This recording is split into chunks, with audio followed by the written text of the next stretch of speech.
don't have to quote yourself. Yo, what is up? What is up? How's it going, chat? It's good to see you guys. Good to see you. Chat's hardly even here. They are still in disbelief. What? It's not that much of a time difference. It's 11:44 p.m. here in Texas. So we're close to midnight. Pretty late. It's good to see you guys. I see the yos. I see you. How's it going? I hope you're enjoying your Thursday night / Friday morning, whatever it is for you. I hope you're doing great. Hope you're excited for the weekend. I really wish you guys could see. As a fellow Central Time Zone folk, I'm excited to get some wins. I'm always farming dubs. In fact, I've been farming too many wins lately. Today, we may even do a Fresh File 33 orb run just to stall the wins a little bit and do a long run for the good times. Can you do a supernova today? We could do that if you guys would rather do that instead of the 33 orb run. Is the event this weekend? If so, have you decided what it is? It is not going to be this weekend. It looks like it's going to get bumped to next weekend because there is some gathering with the family stuff that we're supposed to be doing. So I was like, oh shit, there's no way I can make it. It's too risky. It's too risky to have the event that close. For Easter? Yeah, for Easter, and it's actually my brother's wife, so my sister-in-law, recently had a birthday, and there's been a lot of stuff going on in the family and stuff, so it actually kind of got delayed. So it's like Easter / a birthday kind of getting rolled together. Read me, please. Actual run suggestion. One thing to note, I think you need to somehow load the chunks of the win room. From what I've heard, the camera, Kolmi, Tiny, and the Suns will all load chunks. You could just kill Kolmi at the win room, but I have faith my third monitor streamer will not be boring. Oh, I think I missed something else. Oh, here's the run idea. I was like, what? That doesn't explain anything. If you clone Mina, then kill yourself or cast a reduced lifetime cessation or something, then use your clone to kill Kolmi, maybe with a few orbs, collect the salt, and then try and lock in the win. I haven't tried any of the duping Mina stuff. It's more, I mean, it is a thing, but it's like engine jank to the max. And I'm always just like, I like to observe that. All right, I've watched that take place. I've never really done any of it myself. I don't know. I mean, we could do duping Mina. Yeah, basically you can dupe the main character. And what happens is you can actually end up with two main characters that you're controlling. Like you move to the left, they both move. You levitate, they both levitate. And I believe if one of them dies, there may be a main one and like a clone. I don't know how it works, but I know when one dies, the credits will start to roll and you'll still have control of the other one. So credits are rolling, your character's moving around, but the camera doesn't move. It becomes locked in place. So that's kind of like, you know, a little bit disappointing. But it also dupes the wand area. The wand area gets duplicated. So you actually have two sets of wands, 2 sets of 4 wands and potions. And like all inventory stuff like gets duped, and health bar, all that stuff. There's duped everything. What kind of run are we doing today? I'm getting a couple different requests. I was thinking of doing a Fresh File 33 orb. Now somebody was saying they want to see a supernova. You know what I've been interested in? We had this happen a couple weeks ago. We did some sun related stuff, but we tried to do it in a challenge. Actually, it was MoonQuest related stuff. I even posted the video recently on YouTube. Diary of Dunk edited it down so it can be posted on the YouTube channel. It's posted this week. But we always talk about the insane preparation that is needed to do the Sun Quest in a safe way. But it turns out, I think all you need is Saving Grace and the Weakening Curse trick, and that alone may be enough to make it where the sun cannot kill you. It may actually be impossible for the sun to kill you. It seems like that from our testing that it was that way. Maybe today's the day we test that a little bit deeper. We dive a little bit further. Houtskin says, shout out to Diary. I really appreciate him for helping the YouTube community out. Yep. Shout out to Diary of Dunk and some Dunk VODs carrying us over on YouTube. Yeah, but which one? Um, I know that we had explosion weakening trick and electricity. You may only need one of them, but at the very least, both of them made it where it happened. What's the weakening trick? That's the one where basically your character has natural resistances to stuff. So like, let's say like explosion. If an explosion hits a character, you only take 30% explosion damage. That's your natural resistance to it. Well, there's a mage in the game that whenever he hits you, he gives you like a status effect. And whenever his status effect runs out, it tries to adjust back to where it thinks your natural resistances should be.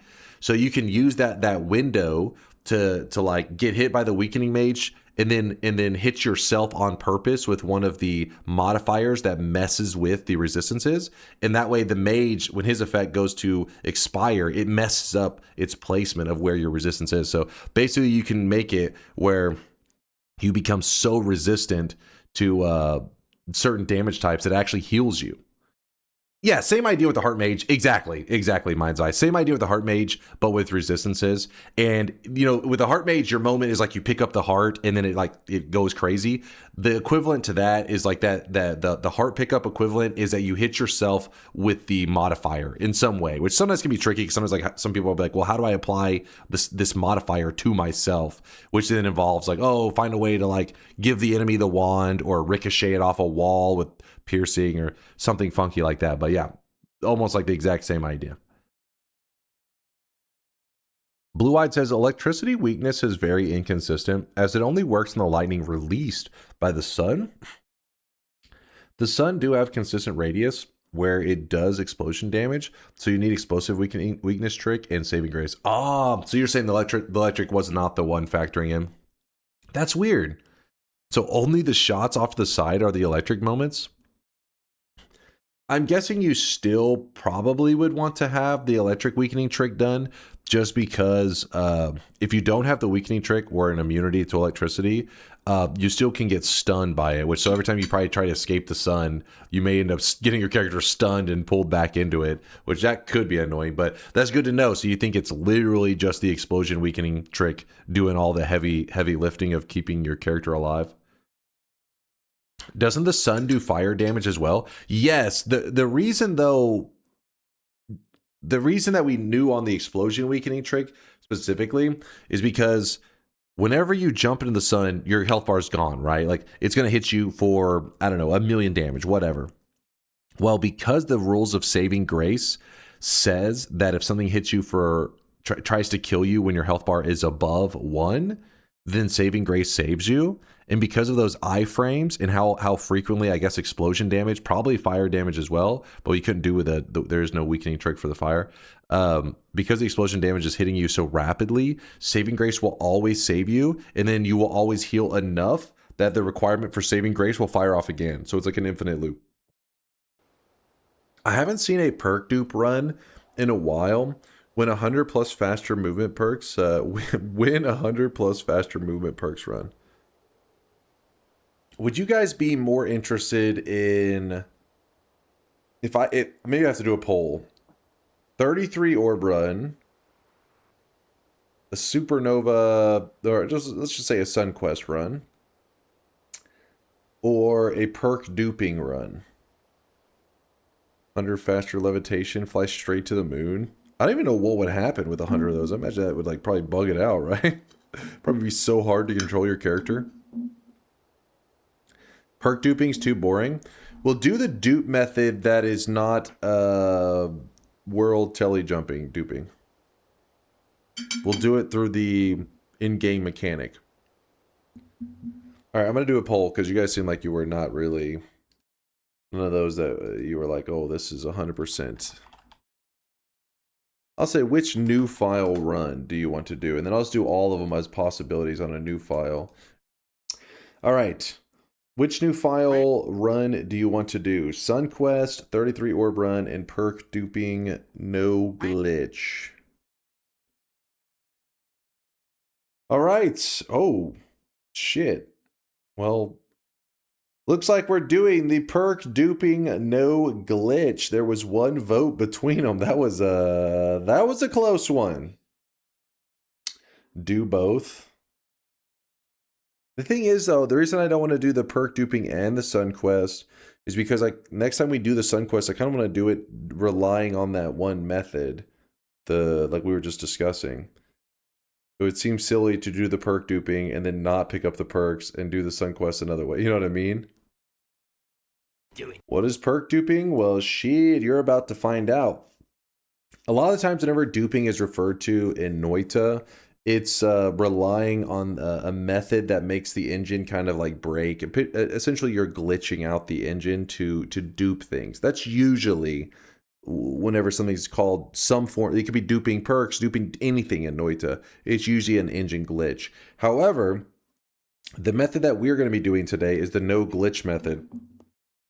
It's actually one that the devs acknowledged, and they actually made a patch based around the method we're going to be doing today. They turned it almost like into a quest where if you know, not even a quest, but like just an obstacle to overcome. If you try to do this duping method, it does summon in an enemy, Big Steve, aka Scout, to try to kill you.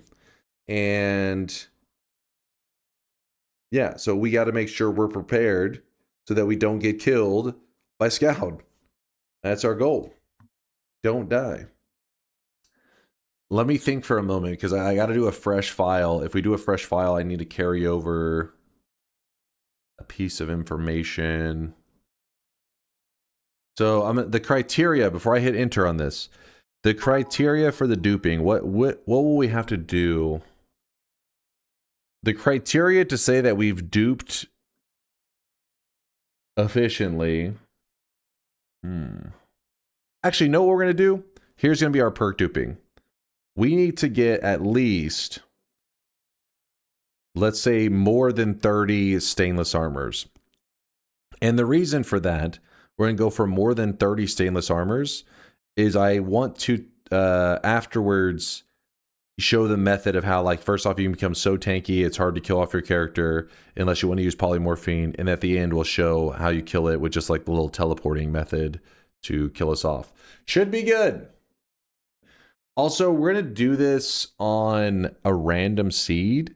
Hopefully that doesn't break anybody's heart. But the reason for that, the reason I'm going to do this on a random seed is if you're doing a fresh file run, if we do this on the daily run, then it kind of a little bit defeats the purpose of the fresh file. Not completely, but a little bit. Instead, if we just do it on a random seed, it kind of makes the fact that we're on a fresh file, I mean, the reality is fresh file is kind of clickbaity thing, but it makes it more factor in, I guess. I'm having to real quickly, in case you've never done this before. Hello everybody, my name is Bagman. What we're gonna do is we're gonna take this save 00. This is the current. Okay, Chad, please, for the love of God, don't let me. Okay, you're very interruptive today, Chad. Behave yourselves. In fact, by saying that, you'll be more interruptive. So I preemptively muted you because I'm gigabrain like that. Now, just for a moment, just to yap for a moment. So the save 00 carries everything about our Noita runs, our past, all of our history of runs, our achievements, everything.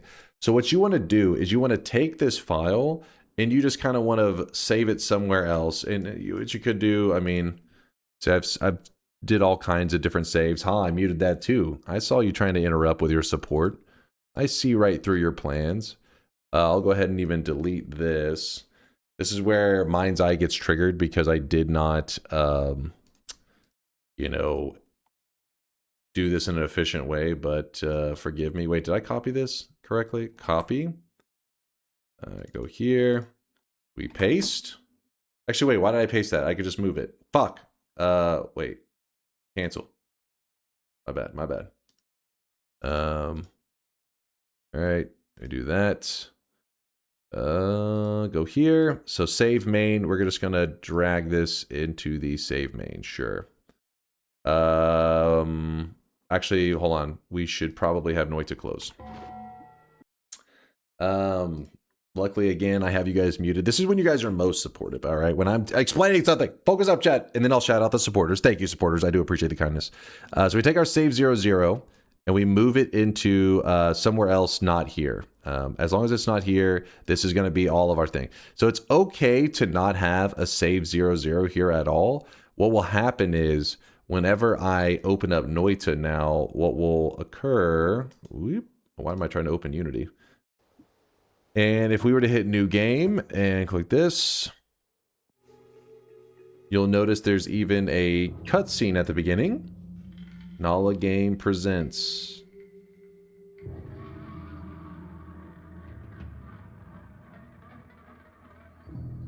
That is true, George. You could always try to get frozen melee'd without the melee immunity, though I have a feeling we'll have that unless we just remove it off of ourselves.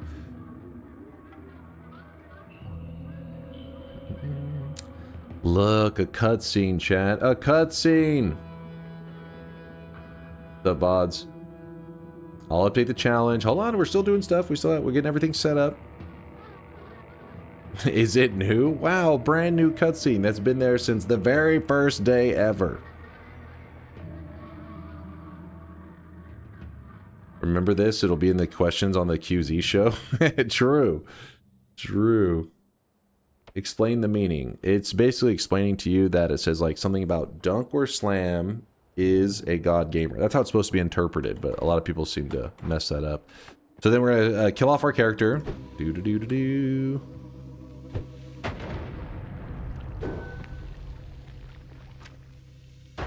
Woo! And you'll see here, we even got progress. Look at that. We killed ourselves. We got bombs. But as you can see, all of our file is emptied out. Yeah, now, if we were to go to the GIF directory and we look here, you'll see that we have a new save 00. That's because it recognized that there was no save 00, so it just creates a brand new one. Compared to this one is our old one. So if we want to revert back, what we do is we take this, we close Noita, we delete this save 00, and we bring our old one back to its position. That's how we can revert back to where we were. This is also a method to kind of like save runs that you could use. It's better just to use a mod. There's a mod that has save slots and all that kind of stuff. Save you a lot of time and struggling.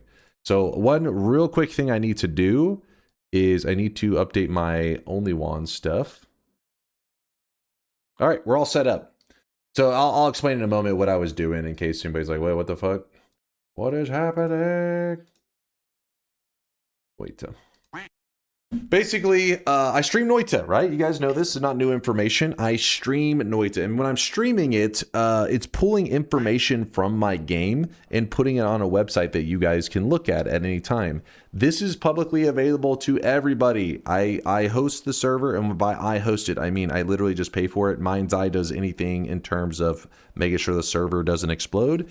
And for the last couple of years, Test60 has been the guy that has been helping keep it up to date with interesting stuff, right? Like features and all that kind of cool stuff. So shout out to Test60 for being awesome as well.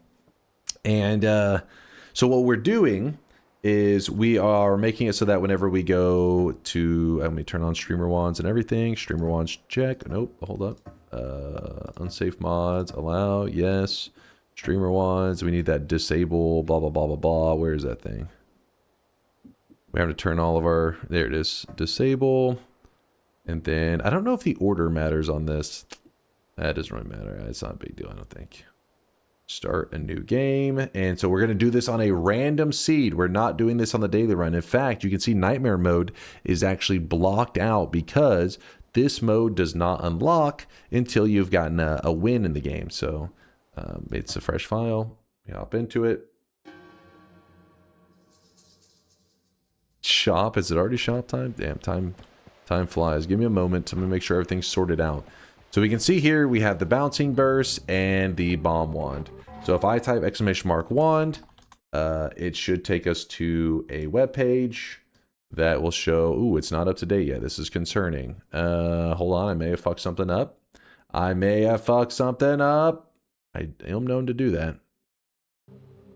Your link is to the dev, not normal. Oh, okay, yeah, we can update that link. My bad. You said they're both the same these days, yeah? All right, well, that's going to be, oh, well, not a big deal. In fact, yeah, so we're just, in fact, we should start using this one too anyways, because not the non-dev link. So if anybody today, you see them stopping by the chat and they're like, wait, the wands aren't updating, make sure you say, hey, don't be using the dev link. Before it just said dev.only wands, blah, blah, blah. So let me go to commands and go to only wands and change it over from the dev link. All right. Bouncing Burst, Bomb, and a Blood Potion start, as you can see. Yep. So if you want to follow along on today's journey, that's the way to do it. And in fact, it's kind of nice because if you hit Show Pillars, you can actually see which pillars I've gotten, which is none of them. And you can also click Show Progress Table and keep track of which ones we have unlocked, which we have the Bomb and the Mina kill, because we just killed ourselves a second ago to show that we currently have 0 wins, and yeah, we had nothing on our save currently. So let's get ready. Okay, here we go, chat. Here we go. Today's challenge is to use the perk duplication altar on a fresh game file to get ourselves 30 plus stacks of stainless armor. We can grab all kinds of other stuff too along the way. The reason we just set that number as saying like 30 stainless armors is just so that like if your goal is perk duping, at what moment do you say, oh, I have achieved my goal? We're gonna just have a fun adventure, but just for the people that are making predictions on the run, like bets, that's the criteria. Let us begin. Bouncing Burst and Bomb Start means that I really don't want to go for that orb because it would be a pain in the ass.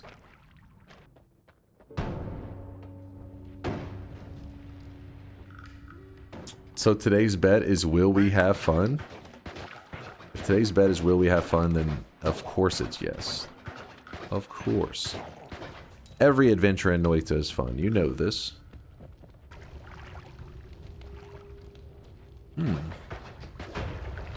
Nothing too wild right now. Just a lot of... Oh, wait. Are these some worm tracks? That looks like a... Oh, wait. No, it's a medium worm. So we're playing a random seed. We got a medium worm on the loose. The worms in the first zone, and like especially the medium worms, kind of annoying because your damage is so low that they do like a billion drive-bys trying to hit you. And the longer you let them live, the longer those worms are jumping around the first zone, the more likely they're going to piss off the gods in the very first Holy Mountain, which for new guys can be a pretty sad moment because, you know, you got worms in your mouth. Wait a second. Did we have a biome modifier? We didn't have a biome modifier, did we? I don't think we did. Because you're not supposed to get a biome modifier in your first, like, 10 or 20 runs in Noita. It wasn't always that way. But they added that like years later. They tried to make it so that people wouldn't, new players wouldn't have to experience some like crazy biome modifiers. Oh shit. Kind of wasn't prepared for that. I thought I was going to take a bit more damage before he crapped him out. There we go. Bit of toxic sludge. Did I check? Oh yeah, the treasure chest is there. We'll get that in a bit. You're a god gamer, you should have been expecting that. I didn't think I had already done that much damage. Bouncing Burst is so low damage that it sometimes throws me off. Usually feels low damage if you're shooting into water and stuff, because that's where it slows down the Bouncing Burst, so it actually does less damage than you would expect. But in that case, we caught off guard. Oh, an eye. It's something. Maybe use it to pulverize that worm a bit. He wants to pulverize his worm on stream. Pervert. This worm, damn it. Trust me, this worm is evil. It deserves it. Oh my god, what a great wand to find in the early game. I love it.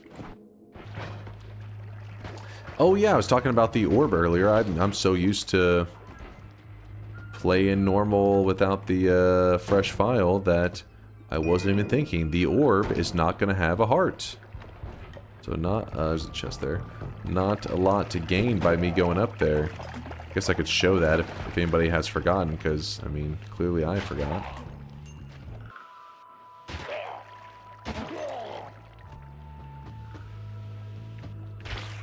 It's kind of fun using the eye to kill stuff. I don't do it too often, so on the occasion it shows up, it's kind of fun jumping into them. So yeah, I'll just show it. This isn't really necessary to do right now, but might as well, since we have telly. So the first time you grab an orb on a fresh file, yep, there it is. Sea of Lava. Same's gonna go for the, same thing's gonna happen for the orb that's over at the top of the pyramid. It's not gonna have a heart, it's gonna have a spell in it. Guess we'll go ahead and grab it, just for the heck of it. Yo chat, why does bro sound like Mr. Beast smurfing in low elo? Oh, what a cool wand. Wow. Wow. Conga said, what? Oh? Listen, Glacial, he's on some shit right now. I heard from a reliable source that Dunk likes to wear maid outfits and sell NFTs at the nearby street corner. You guys think so highly of me. I appreciate that. Smash? That's your response to that? I'm gonna let the bouncing burst go.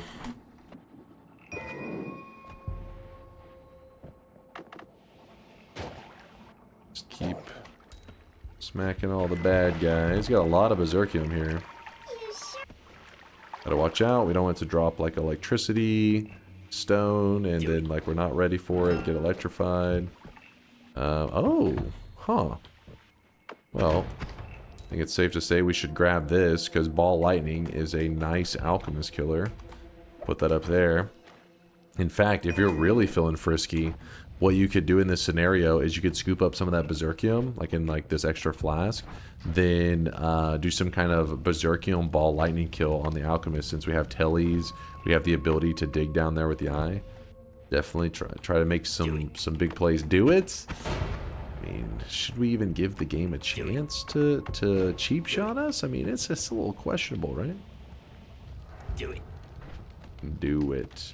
We wouldn't want to do. We have to edit it first at the very least. Even if we wanted to make that play. What is that right there? Oh, that's a firestone. At eye damage. Are you not a god gamer?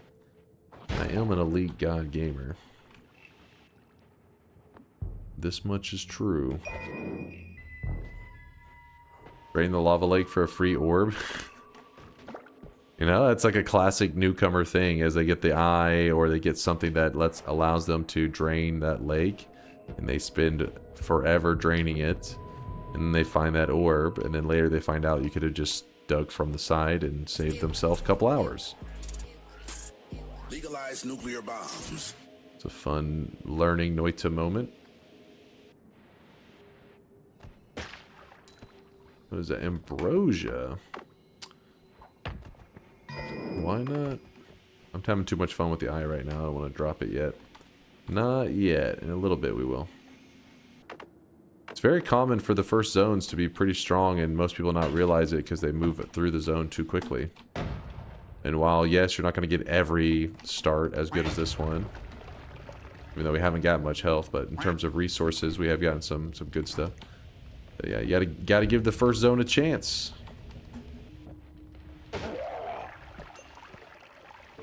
That is an explosive. That's the main thing you gotta watch out for if you're walking around with the eye goofing around like this. You have to be afraid of accidentally walking into an explosive and detonating it right in your face. Just, oh, you know, free damage.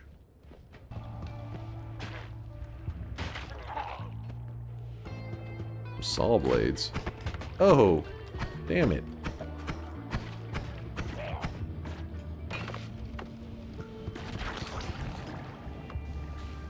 Well, took a free shotgun shot to the face because he was standing right next to this. He shot right over it. Have I killed an enemy with a tablet? Nope, no tablet kills today. Ooh, the audio's scuffed. Do you hear it kind of getting choppy? Anytime you hear audio skipping, little things like that, usually means it's a good time to, you can do a game reset.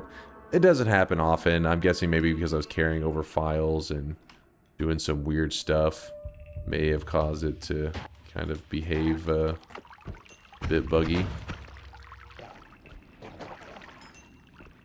Man, we didn't find even one heart in this zone. Not to say that there is 0 hearts, but I was somewhat thorough. I want to say I at least went through about 80 to 90% of the zone. But not a single heart was found. Oh well. Noita's like that sometimes. Oh, we also did not get away out of the first mountain. Oh no, we have teleport. What am I talking about? What am I yapping about? See, the bomb didn't even make a noise. I just dropped the bomb on the ground and the game was like, what? You did what? So one of our choices right now could be that, remember where that worm was at? It may have bled like a tiny bit of worm blood. We could drink up that worm blood and then use our tellies to try to like run through this water area and get the heart. Do I want to take the time for that? Probably not. I'm feeling a little bit lazy today.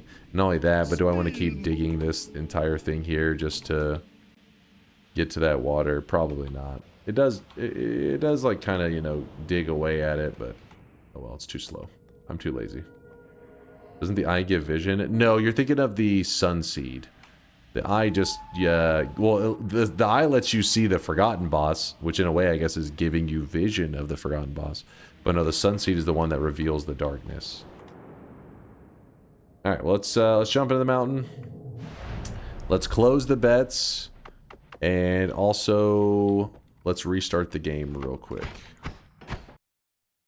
Pa Silma is so underappreciated, tons of utility for how early you get it. I mean, kind of. Like, you'd have to go through the trouble of, like, going over the tree, which for new guys, the acid spitters and all that could be a little bit, you know, dangerous for them. But yeah, once you have your hands on it, it is nice. You just hold it out and just run at enemies, which is, you know, easy damage. But I'd say that it's got a bit of a trade-off. It makes sense for why it's kind of, like, not really talked about that much. All right, let's go. 462 people said I was going to win, and 21 said I was going to lose. 21 haters. 21 drunk individuals. Can you reopen the bets? I just got back from my 16-hour shift at the ball crushing factory that saves puppies from Palantir drones funded by BlackRock. Ty, much love. What?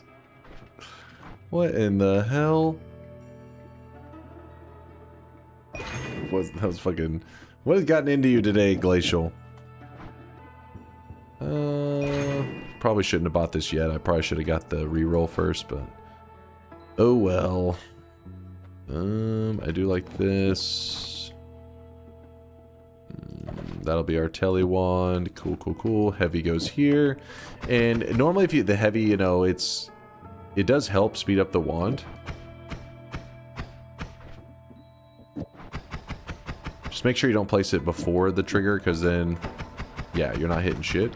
Keep it afterwards, even though we don't have a payload yet with... Oh, actually, no, we put this here for the damage. What am I talking about? There you go. A little something. Didn't realize I had that hiding over there. Oh, shit. I made a mistake. You remember whenever I jumped into the mountain?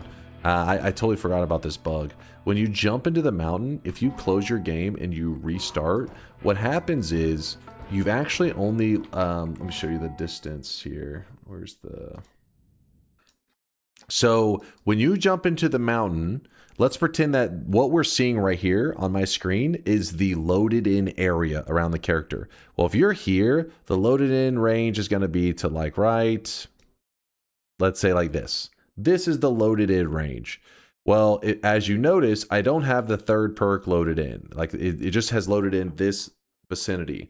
So whenever I reset my game, I close and open it, it says, wait, did the player already load in the first perks? And because it loaded in part of them, it's like, oh yeah, you already loaded in the first perks. You don't need to load in anything else. You're good to go. So then it doesn't end up bringing in the third perk. So we end up missing information. So that's why usually you want to load in all the perks before you go doing like a restart in the Holy Mountain. But no big deal, because even though we only had 2 perks and our third one glitched out because of me fucking around, we ended up with Explosion Immunity, which is the best perk in the game. So, dibs. The perks are not the ones shown in Noita. It may have gotten fucked with because of that restart. It is definitely possible. It is very, very possible. My game was getting kind of glitchy, honestly. It was doing some audio bugs, and I don't know. It should be stable from here on out, so you'll notice that it'll probably take a moment and then probably start realigning with where it should be.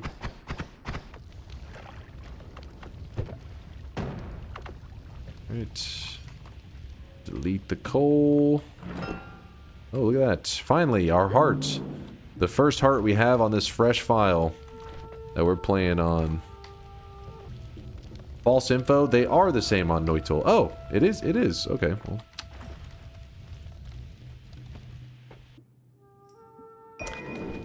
Gotta say, feeling pretty lucky. T60 said, okay then. So you know what that means. Early black holes, especially a ridiculous amount of early black holes like this, there's an obvious move to make. Dunk, would you rather have unlimited spells, but no add mana, or add mana, unlimited add mana, but no mana? What? Unlimited add mana? I don't know what the fuck you just said, Vex. Like, do we have to use our own add manas to supply mana always?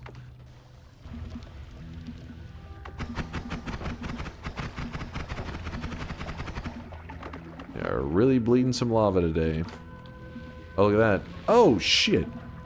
So you have to be careful. There's a potion thrower, which is exciting, but there's a wand on the ground next to the potion thrower, which is very not exciting.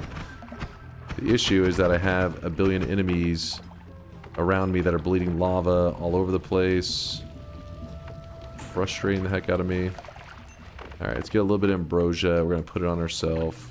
And then from there, I'm actually gonna... let's place down the pheromone here on the ground.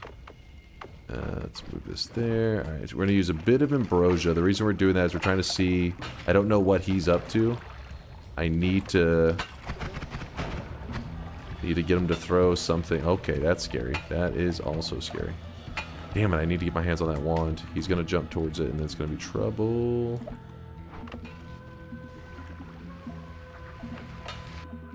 Alright, was not a very dangerous wand. I was all nervous for nothing. It's just you never know when it's going to be a nuke or a missile. You just have no idea. And... stop throwing deadly stuff. You stop that right now. Throw a telly flask.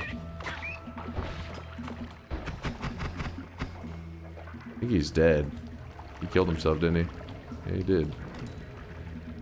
Yes, he did. Oh well, we can jump in here for a moment. And this is a... okay, well there's the add mana that... oh my goodness. You see what we got here? Yiplicate, add mana. Holy crap. Did I just leave my black hole wand behind? God damn it. Wait. God damn it. What else do we have? We can make a lap in case you're curious. It's not like the biggest deal ever, but I was silly. Fucking stupid. Yeah, I wasn't thinking. It's because I forgot I hadn't swapped this wand. I needed to swap that wand back up into the ceiling.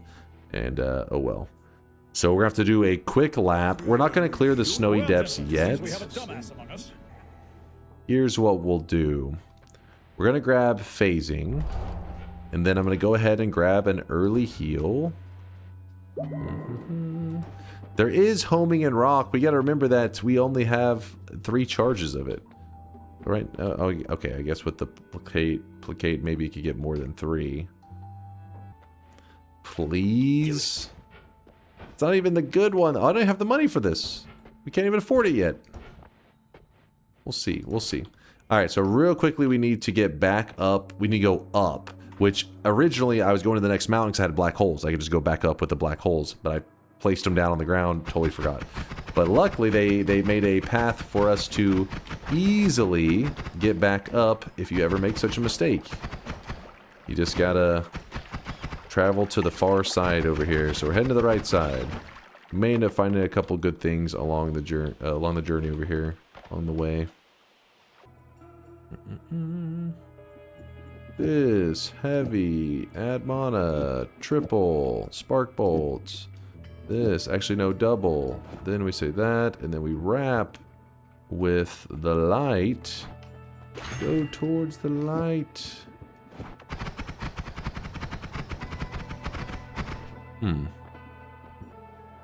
We're just getting, like, our resources are kind of shit right now because I pretty much only have one zone versus, one zone worth of resources. And I'm having to get back up to our second zone that we skipped. But I was upgrading my wand since the enemies down here are a bit bigger than I am prepared for. So it's kind of important to make minor upgrades while I can. There we go. Alright, now we're out of there. I'm going to do a bit of backtracking. Essentially, it's a path back to the first zone. There's the orb in the wall. Or in the at the bottom of the lava lake, that is. Got black hole and add mana in the second mountain. My resources are shit. I meant like my current wand build wasn't anything impressive, but I have good stuff to work with, but I didn't have it on my wand at the moment. So it was like, oh, it's kind of shitty. But now, got everything sorted out. There it is.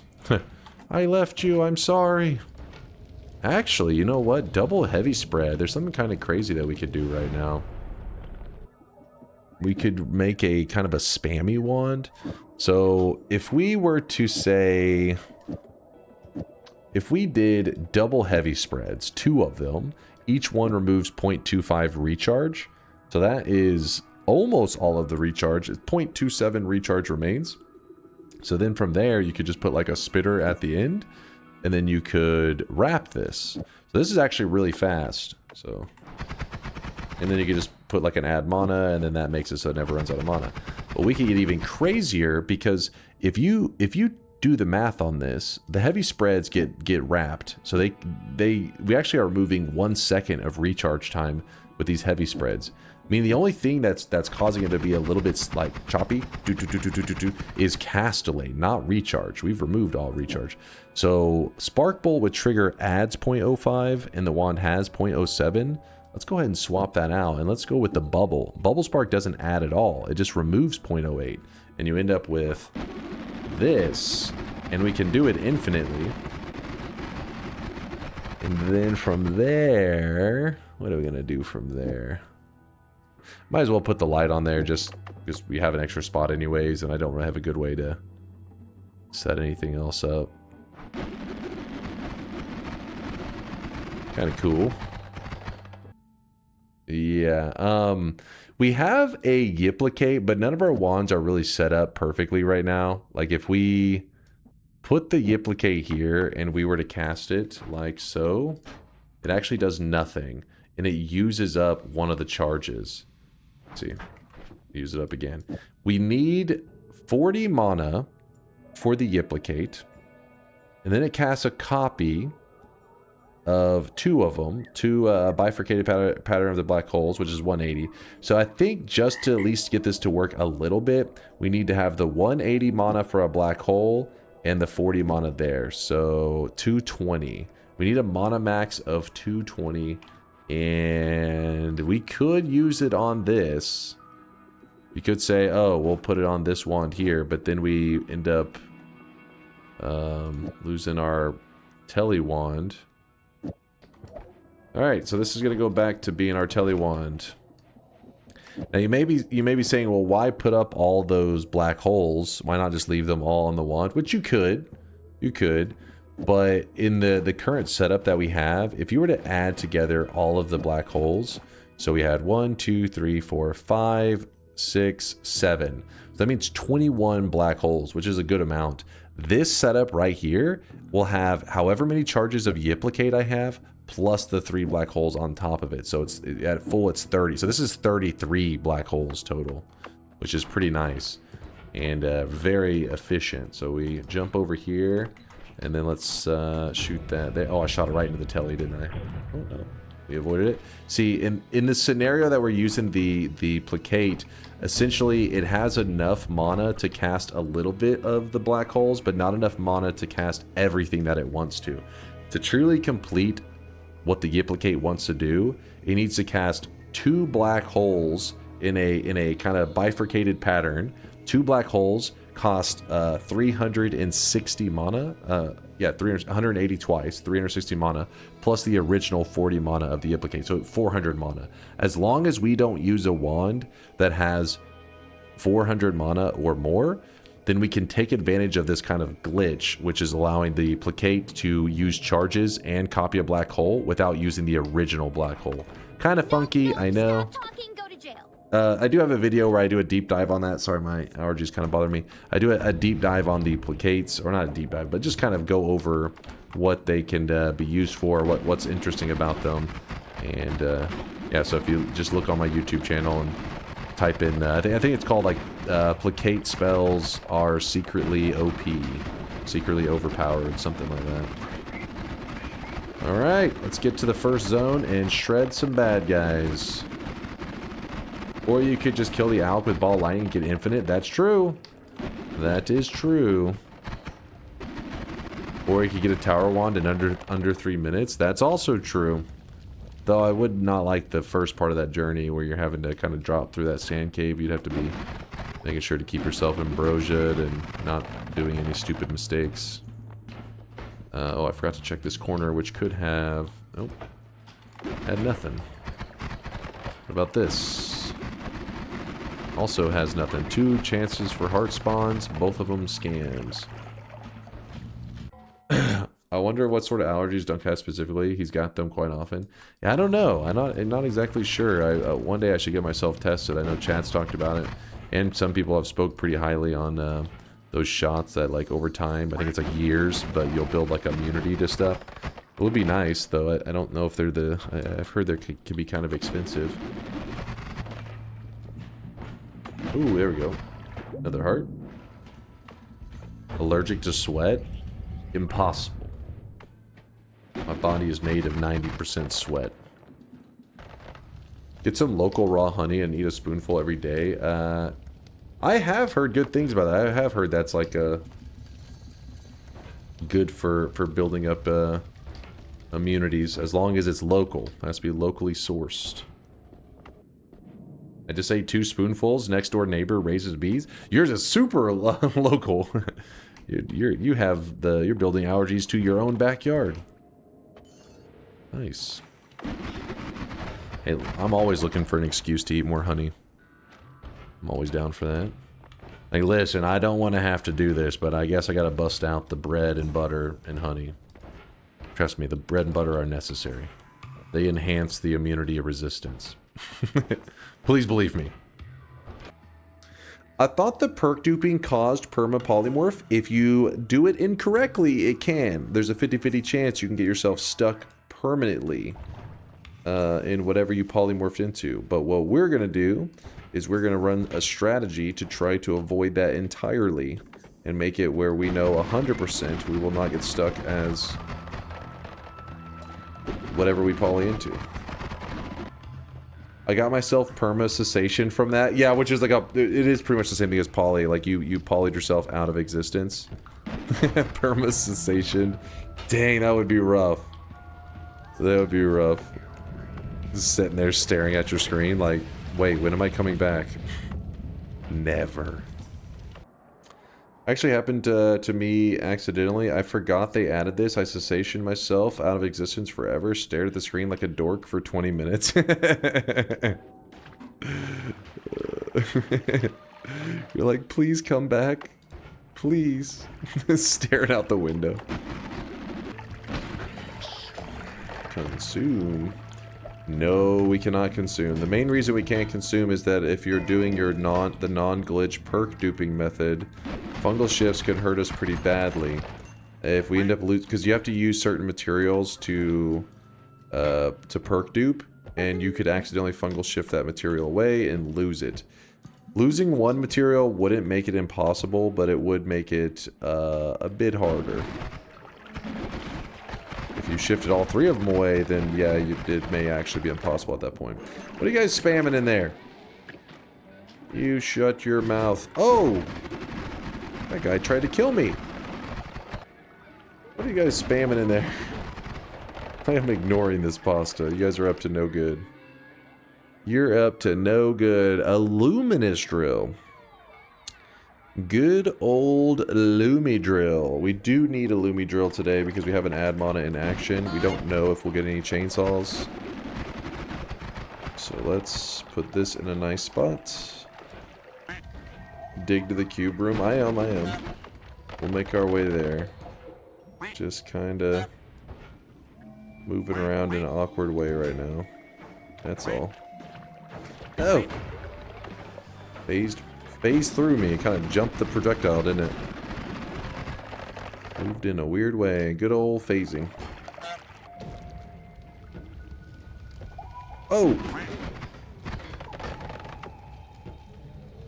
He scared me. He was holding the wand. I was like, oh god, he's coming for me! I swear I never got blessed quacks. I must be shadow banned from it. Just waiting. The gods are waiting to bless you, that's all. The quack gods. Silver? Ooh. That'll save us a little bit of trouble today. Grab this. Chainsaws? Okay, hold up. Hold up now. It's getting wild. Why are chainsaws so important? Well, Veldak, as a completely new guy... Wait, did I see somebody holding a wand? Oh, no, never mind. As a completely new guy, that is definitely not memeing. Let me explain to you about our Lord and Savior, the chainsaw. It's good. There you go. That was my explanation. Chainsaw, strong. Chainsaw goes there. I think we won't need double...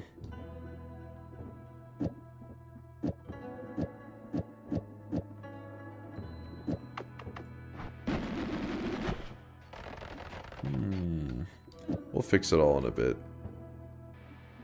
We're gonna make a better wand in like 2 seconds anyway, so there's no reason to go upgrading it yet.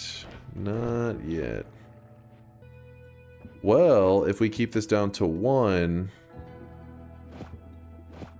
like that, bring that back. Then we can go through the dark cave, can't we? Chat's probably saying that right now. The dark cave. Think of the dark cave. Ooh. Let's not kill ourselves now. There we go.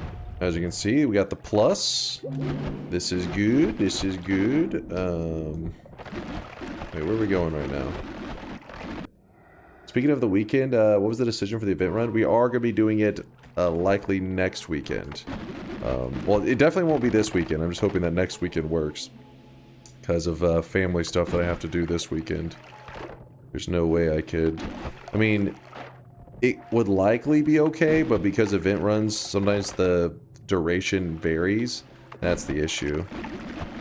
That's our problem. How about we don't suffocate ourselves? Oh, I really wish you guys could see this guy right now. He is drenched in sweat. Drenched in sweat. Alright, so there is a heal in here. We don't necessarily have to grab it yet, but we're just going to go ahead and grab it now. Save us some time. So in the dark cave, once you can find a way to see in there, just know you'll always be able to get a plus 25 health and a full heal. Always. Oops, I forgot to put the thing back where it should be. And I think it's okay to drop this now. Do you need it to clear the removal altar? Oh, I'm glad you said that. You're right. Well, luckily there's another eye over here, but yeah, you are right. I'll remember that's there in case I accidentally delete the eye up here. The reason I'm taking the time to dig over to this is because we do have an add mana, and if you have an add mana, this wand is, you know, kind of badass. And these spells, also pretty nice. We don't have any damage modifiers yet, so we can't... The music notes aren't going to do damage yet. We're just going to kind of have them until we find one damage modifier. Alright, so if you were to want to build onto this wand, at first you'd be like, well, this is shit. Because when you try to build something with it, you go to fire it, it's like, nothing works. It's just, I mean, the chainsaws work, but... Because the max mana is 2.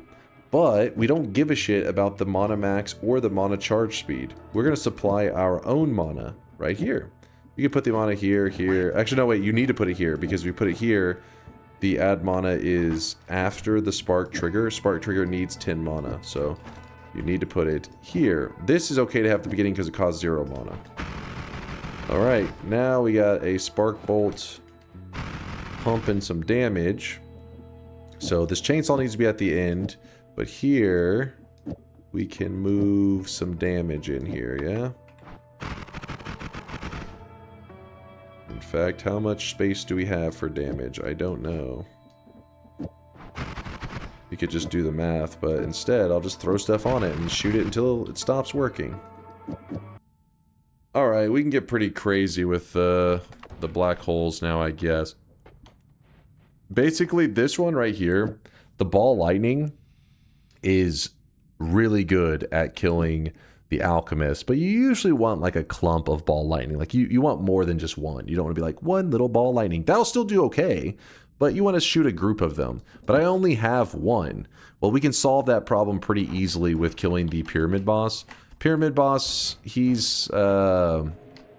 drops, there's a high probability of him dropping modifiers that allow you to kind of like duplicate spells. I could also use the Yiplicate to cast a copy, but then again, if we use that, we would lose the ability to have it on our black hole because we would need it for the ball lightning. So you could pre-dig a path, then walk back, then use the Yiplicate.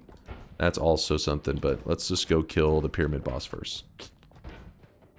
Running out here to the pyramid boss. We can grab the orb while we're here. Again, there's no reason for today's challenge to be grabbing these orbs other than just the fun of making the final boss a little bit thicker. I don't want the earthquake though.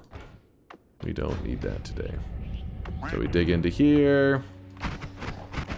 We spawn in the boss. Hello, boss. And remember, the pyramid area, it's not uncommon for heart mages to spawn around here, so we could do a quick check. See if there's any heart mage action.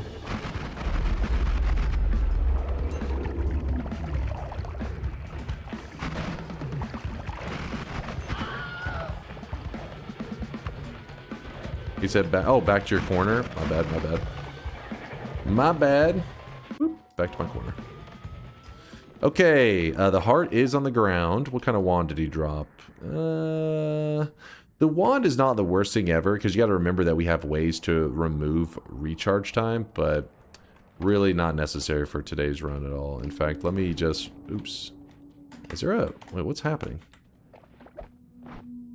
Is there a stray pixel right here or something? Why is my character moving so weird?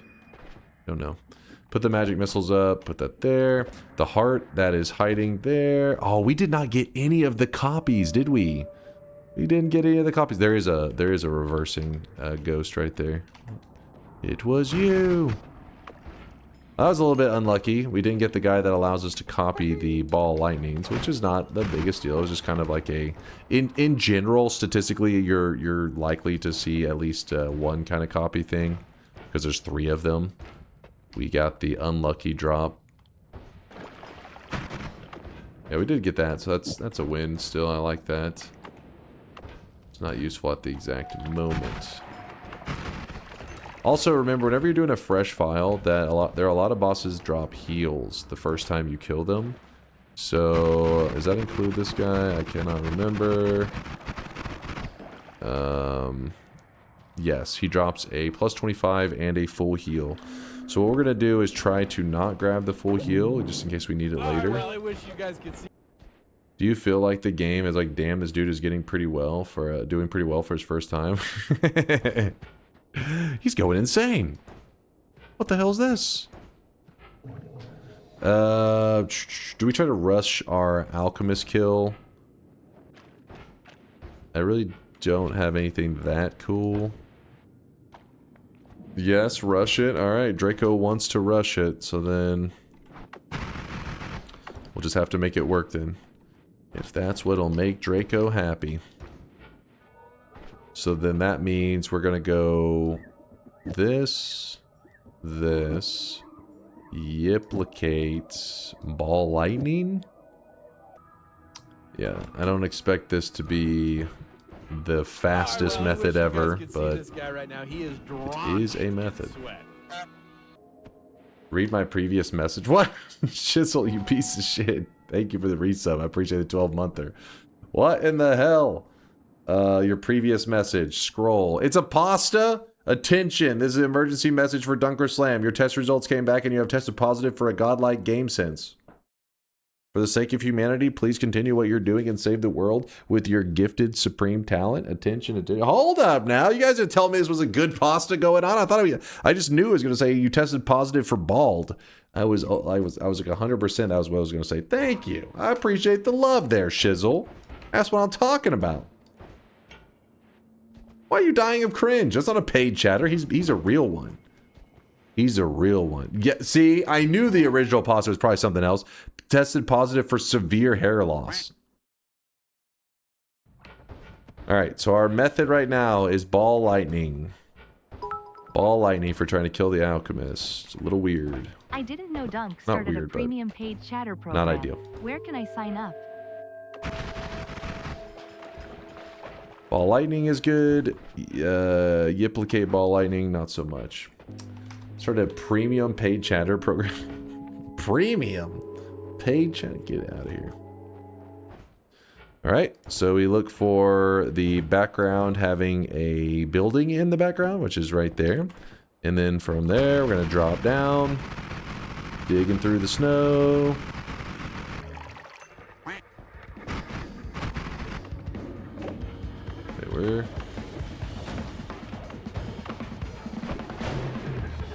We hit him with the good hit, but then his shield goes up. Again, that's why you want to have more than just the... You like to have more than just the Yiplicate. The more Ball Lightnings, probably like 3 or 4 is ideal. And instead we were shooting 2, so it's like, oh well. So with the Greek letters, and yeah, by the way, we did kill the Alchemist. It's a fresh file, so since it's a first kill on the Alchemist, it does drop a full heal. And I guess we'll grab this one because who cares? Grab that. Zeta, not super exciting. This is some okay Greeks dropped. Okay. Yesterday's daily had personal fireball thrower and snowy depths, so I thought to kill the Alchemist very early just for fun. This fucker ended up wandering in the middle of the ancient lab. Grabbing the drops was really scary. Yeah, sometimes he aggroes off in like this really frustrating way. That's why you tend to see that I will like kind of every once in a while run out of hiding to try to pull him back. Because yeah, the aggro, the pathing of some of these bosses is crazy. The pyramid boss is especially annoying. A lot of people are probably unaware of just how annoying the pyramid boss can be. But the pyramid boss is contained within the pyramid.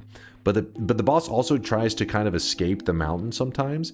If the pyramid boss, that giant spider, escapes the mountain, he'll just fly off. He just leaves. And what's really silly about this is I think it has something to do with like the fundamental, like the way pathfinding works in the game.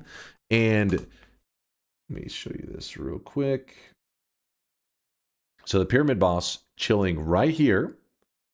If he wanders out of the mountain, he just, in the middle of fighting you, he could be in the middle of fighting you, will just fly off.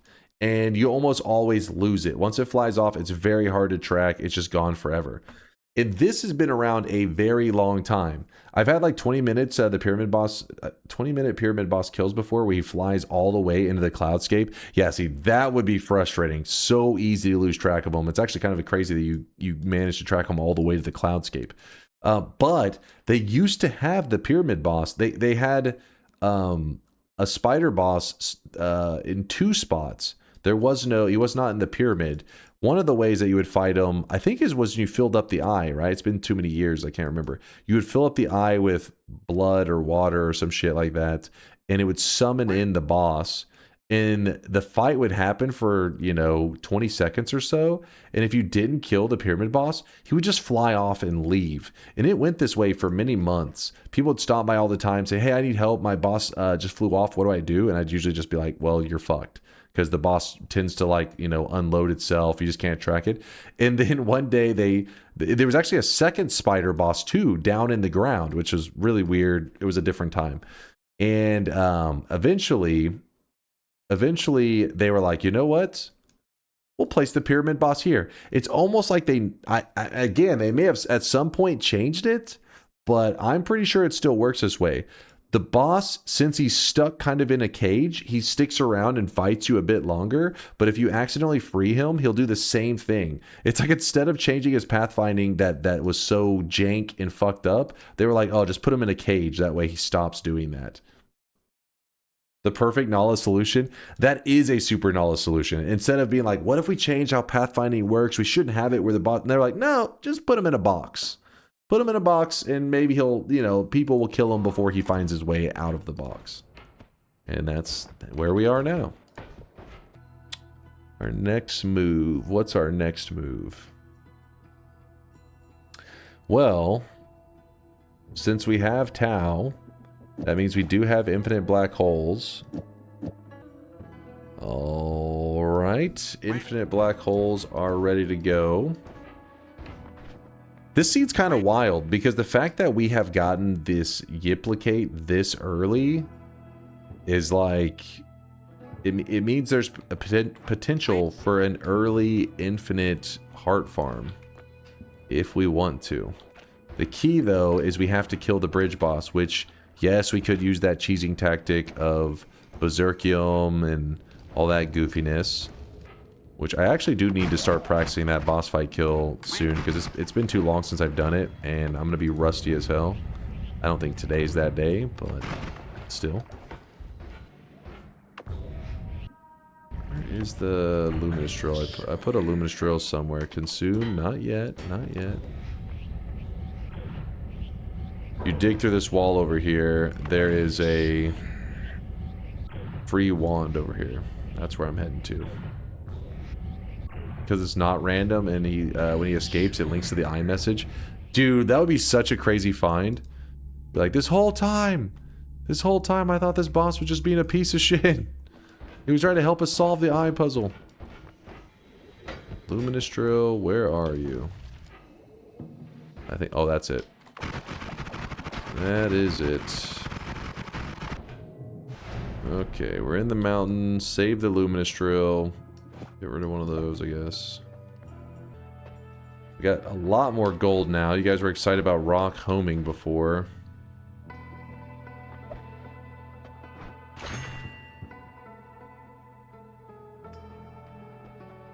We'll see about that. We'll see. Here. If you're curious why somebody would be excited about rock homing is because it is kind of a fun way to kill enemies, but the rock has limited charges. We only have 3 of them by default. We could use the Greek letters to make it go infinite, but then again, I don't have the best Greek letters. Kind of shitty ones for doing it. So you could still do it. Let's find a bad guy. So you send out the homing rock, and you'll see it just kind of slurps right onto him. Jumps right onto him. Try it a little bit more. There's another bad guy. I want a whole group of bad guys. Oh my... Jesus. That Uko almost got me. Yikes. Chance for a heart in this formation. Let's go check it. Oh, I didn't notice that, but I have explosion immunity, so it's fine. There is a heart. Remember, we have infinite digging, so if we want to glance at the next mountain real quick, wouldn't be that big of a deal. Since we can just dig right back up. Oh, look at this. Return. So we could say, hey, I want to take my rock spell wand with me. Here. And then grab that. Sure. Lame. Ooh, speed up's nice. Short telly's nice. Woohoo! We do have Bloodlust. That's a good telly wand. Alright, we got some stuff. We have got some stuff. Serious question. Is it possible to make a wand that kills enemies and teleports you using teleport bolt? You can just... Do you mean like a teleport bolt that does damage? So you could just make a teleport bolt do damage and then just shoot it at enemies and it kills them and jumps you towards them. Or you could do the reverse, which we have done before, and we made a wand. Actually, Yolk was the one that originally designed it, and I remember thought this is such a cool wand. It basically spammed high damage Homebringers in all directions around your character, and it would pull. So Homebringer pulls enemies towards you, right? So as all these Homebringers shot around you, pulling all the enemies towards you, but the damage was so high that it killed them when it touched them. So you would just stand there spamming this wand and corpses would just be appearing around you with gold piling up. There was a massive downfall to this strategy though. It looked badass, seemed amazing. You're like, oh, everything's perfect. Spam it, corpses, gold just piling up around you. There's an enemy that shoots out a bubble of chaotic poly. You probably have seen it before. He's very common. I haven't seen him yet in this run, so I can't just show you here. But he shoots out a bubble of chaotic poly that when it pops, it gives off a chaotic poly effect. Well, apparently, we found out that Homebringer works on that bubble, and it brings the bubble towards you. So if you're spamming Homebringer, high damage Homebringers all around you, and that bubble happens to be somewhere in your loaded in area, it grabs the bubble, brings it on top of your character as it pops, which then results in those Homebringer shots that you have spammed all over the place, then instantly killing the character, whatever you polyed into. So, yeah, it's actually a way to... It's torture. It's actually ends up being a build that seems amazing, but has a massive downfall. Yeah, that's the enemy. Exactly. Thank you. Thank you, Skythin. Wouldn't distance cast solve that? Something that doesn't make it sit right on top of your character, yes, that should be helpful. As long as it's like bringing it to something that is, you know, it's got to be a good distance. You know, the regular distance cast, I believe, should be enough radius to keep it away from you. That is Gengar. That is fucking Gengar. Do I want any of this today? I don't think so.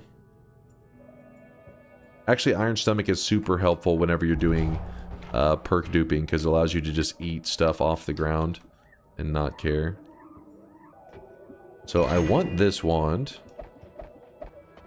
And I want this wand to have this telly. And on that telly, I'm going to put this luminous drill.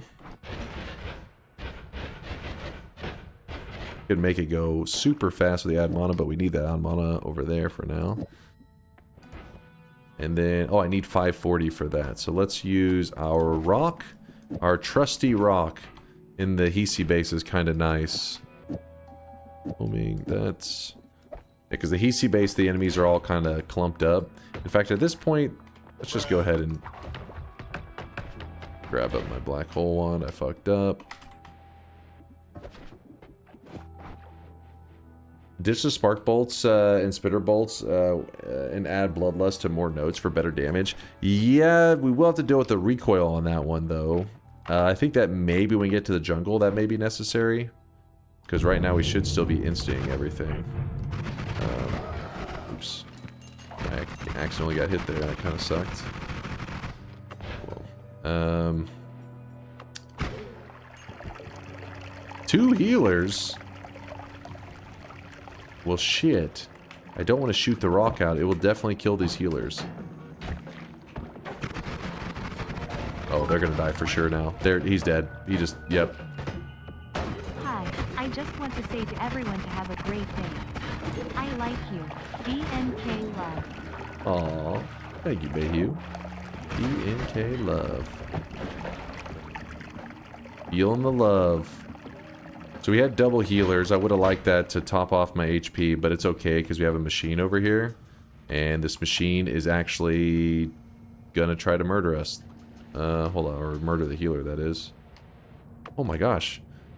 Come on, so many healers, but so many things to kill the healers. I wonder if this will be safe.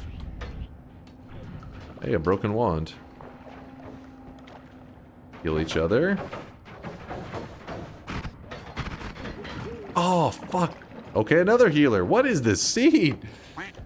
Just you get a healer. You get a healer. Alright, let's bring him over here. Alright, then we kick him.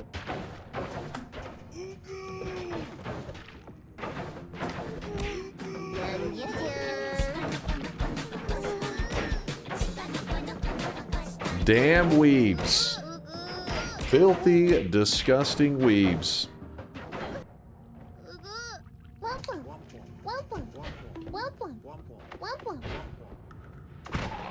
Womp womp. Another healer, because this seed is definitely not shy about giving us healers.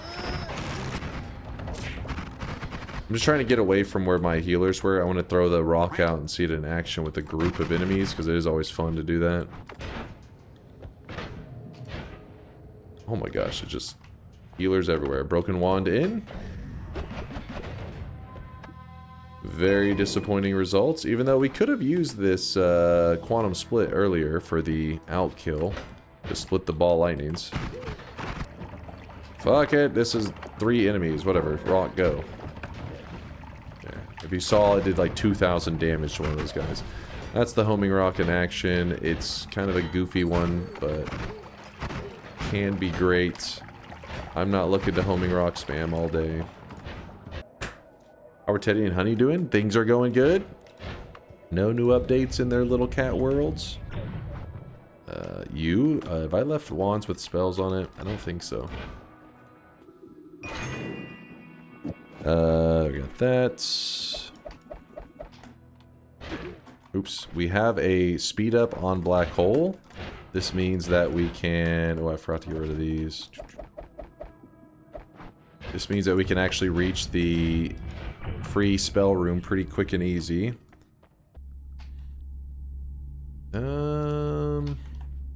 There's the copy random spell thrice. Which you could use on like the speed ups or something, but nee. Zeta, you're gonna go. I'll take the quad. Copy thrice is funny. Yeah, I know. It's like that's what we killed the pyramid boss hoping to get that, and then we didn't get it, and then now we don't need it anymore. So it's like, well, classic. All right, so the shop must be on the opposite side, which I should have checked when I was over there. Gonna go through here. What was that spell? Another homing. Long distance cache. Some people like to throw that on their telly. We're not going to do that right now. Alright, so there's a lot for us to still see in snowy depths that I haven't checked.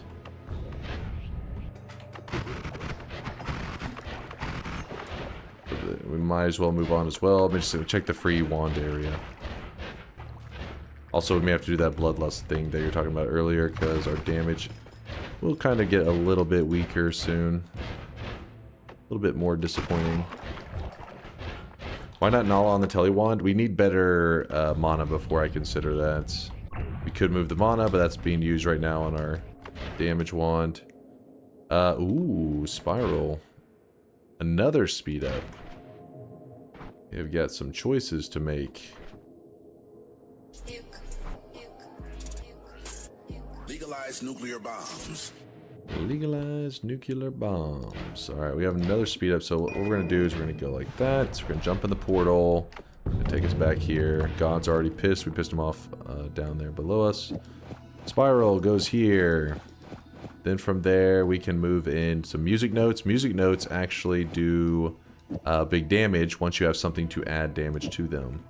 Which, if you really want to see that in action, we have statues right there. So, music note on its own, we throw the letter E. E! Oh, it's an always cast. Fuck, hold on. We are. Alright, we're good, we're good.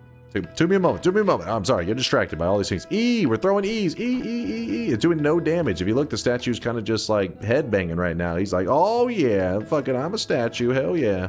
He's doing no damage. No damage numbers popping up. So what we're going to do is we're going to attach a spiral arc to the letter E, and then we cast it at the statue. There we go. You can now see you're getting a little bit of damage. In fact, you'll notice that sometimes it actually pops off and does a good chunk of damage. That's because the music notes, they don't die when they hit an enemy. This results in them sometimes getting kind of caught on the enemies and just pumping them with damage. So we'll take that concept and we put the spiral here with the music notes here, and then we spam it. And as you can see, it did like 500 damage, you know, 4,000, oh no, 400 damage to 4,000, 1,000 damage, there we go. 1,000 would be a little bit crazy. We throw this quad here, move down 2 more music notes. We have egg. Nice. Egg. Big damage. Huge damage. We run on over here. Grab this other speed up. More speed ups. It's not like the biggest deal, but just makes the black hole travel faster. So why not have a better black hole?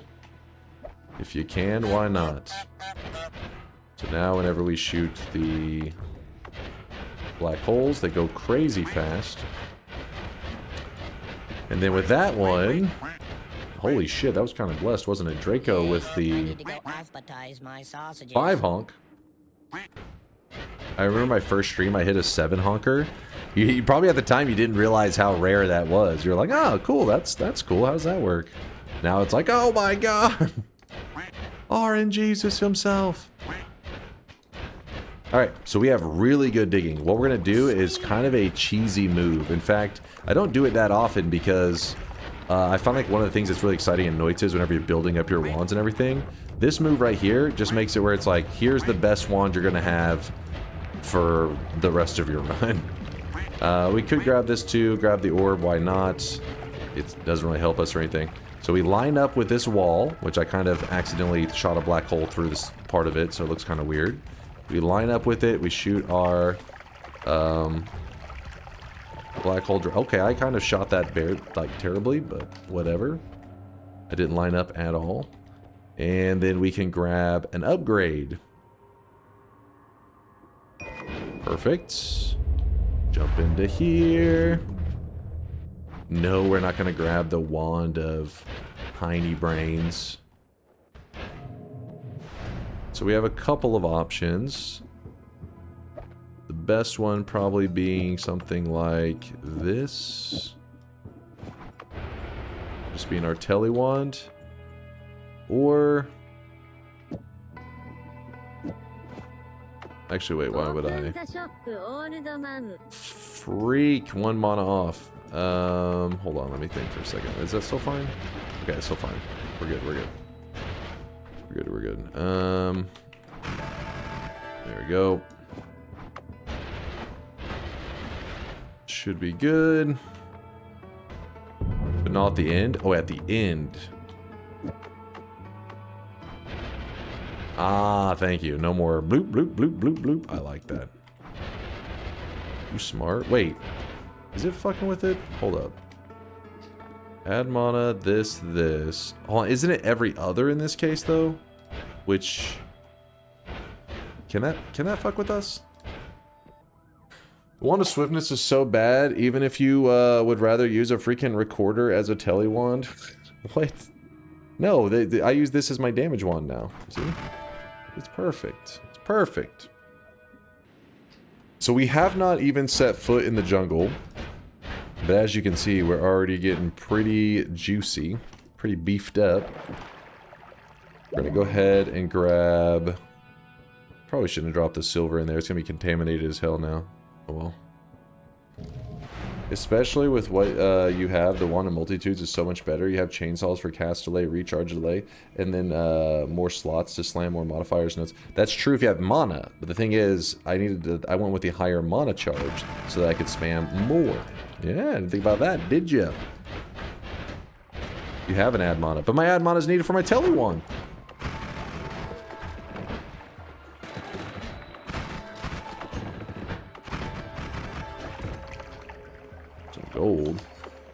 could go grab the gold room. We should probably do that. That way we don't have to worry about any gold issues for a while.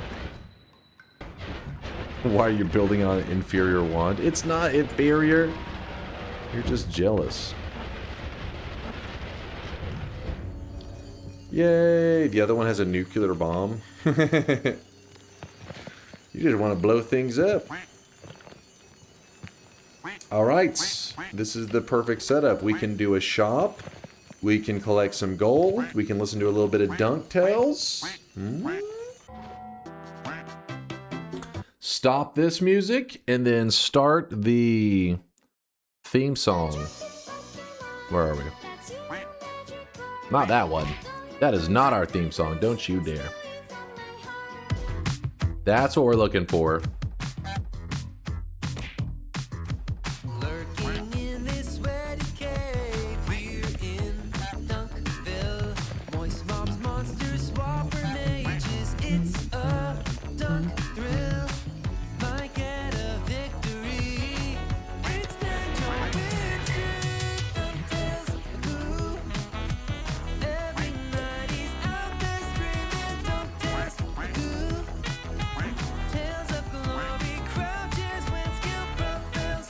Shadow Drake, thanks for the Prime 19 month there. I appreciate you, Drake.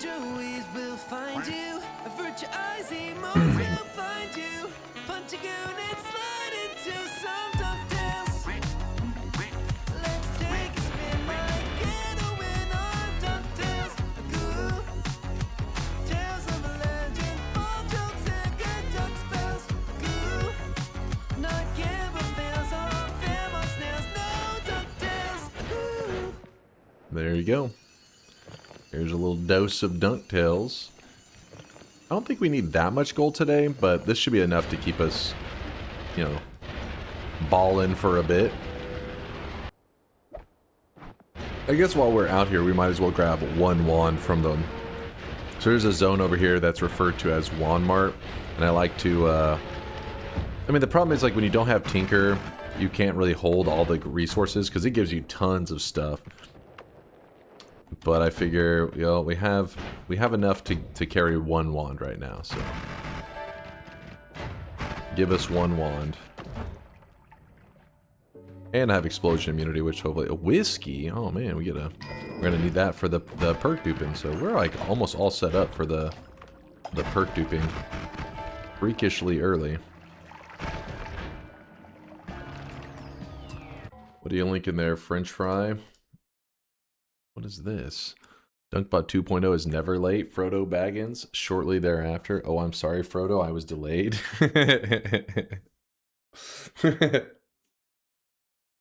Is this actually a line that he says? Like, I know this one is an actual line, but is that an actual line? Or is that a little bit of memes? Yes, like he legit says that after. Fake Lord of the Rings fan spotted. Me? I have literally never claimed to be a Lord of the Rings fan. Not that I'm a hater, but I haven't seen it. Uh-oh. This is where they're going to get upset. This is where they're going to try to fight me. Listen, I've watched it through clips. Does that count? You know? Ban that guy? What? What did I know? Come on. In the stream right now? Come on. It's not, you know? It's not that unreasonable. Right? Marathon it right now. Dunk is allergic to culture. No, it's just, you know, I've watched it through like clips and stuff, so I feel like I've already seen it, you know? You know, the whole got the ring, going to Mordor. See, I got it. I know what's going on. Harry, you're a wizard. See? I know the important parts. You're the guy that watches movies through YouTube Shorts? No, that's not how I watched it. I just seen it, like, I sat down and tried to watch Lord of the Rings on several occasions. There's just stuff always happens, you know? Like, just get distracted and, oh, fuck. I put the damage field onto my music notes so that I can use the damage field to eat up the boss that's going to spawn in just a moment. Alright, there he is. We're hitting pretty good, but not good enough. It'd be better if we had homing on our build, because without homing, a lot of times the damage fields don't really stick onto them too well. Is he coming? Where is he? Hello? Oh, he stopped. What the fuck? That's weird. Very weird.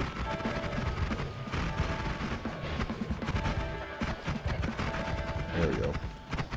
Damage field power! What? Alright, we got this. We got this. Both of the wands are quite lame. He did drop the heart, but he only does that on the first time you kill him. Don't go getting your hopes up thinking you can use that all the time to get him. And remember how I said earlier we actually have a lot of like resources really early that we normally wouldn't have? Well, now we can take advantage of it. This is quickly turning into an all-boss run. Well, the thing is, you gotta remember, I'm doing a fresh file, so I'm not gonna rely on hell for any of the stuff. I'm just gonna go grab them from the bosses. Alright, Tau here. Light, we're just kind of using that there. Let me go grab a better wand to work with. Better than what we got here. Just kind of sprinting our way down to the dragon's home. Oh shit. Smash. Yeah. Smash. There we go. Got some good stuff. Actually, not that good of stuff. Kinda lame stuff, in fact. Tinker. Ooh, I would like to grab the extra health, but we're gonna take care of the HP right now is not great. 305 that I currently have, but we're gonna take care of that in a moment, so I can skip that. Exploding corpses, the only reason you grab that is for explosion immunity, which we already have, so there's no reason to grab that. And then Tinker is by far the best call here.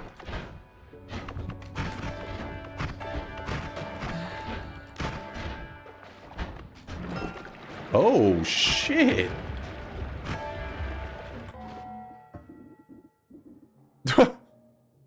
Okay, then. A heart mimic on a fresh file.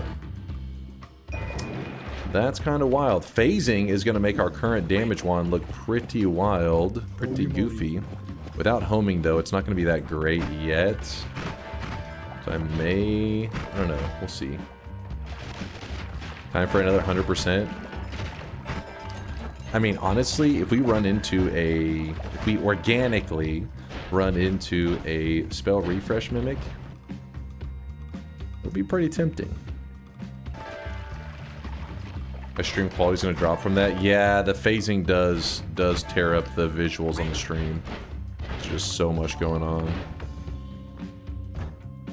Okay, AAAYY, you can turn off the cheats now. By the way, Mr. Slam, reopen bets, please.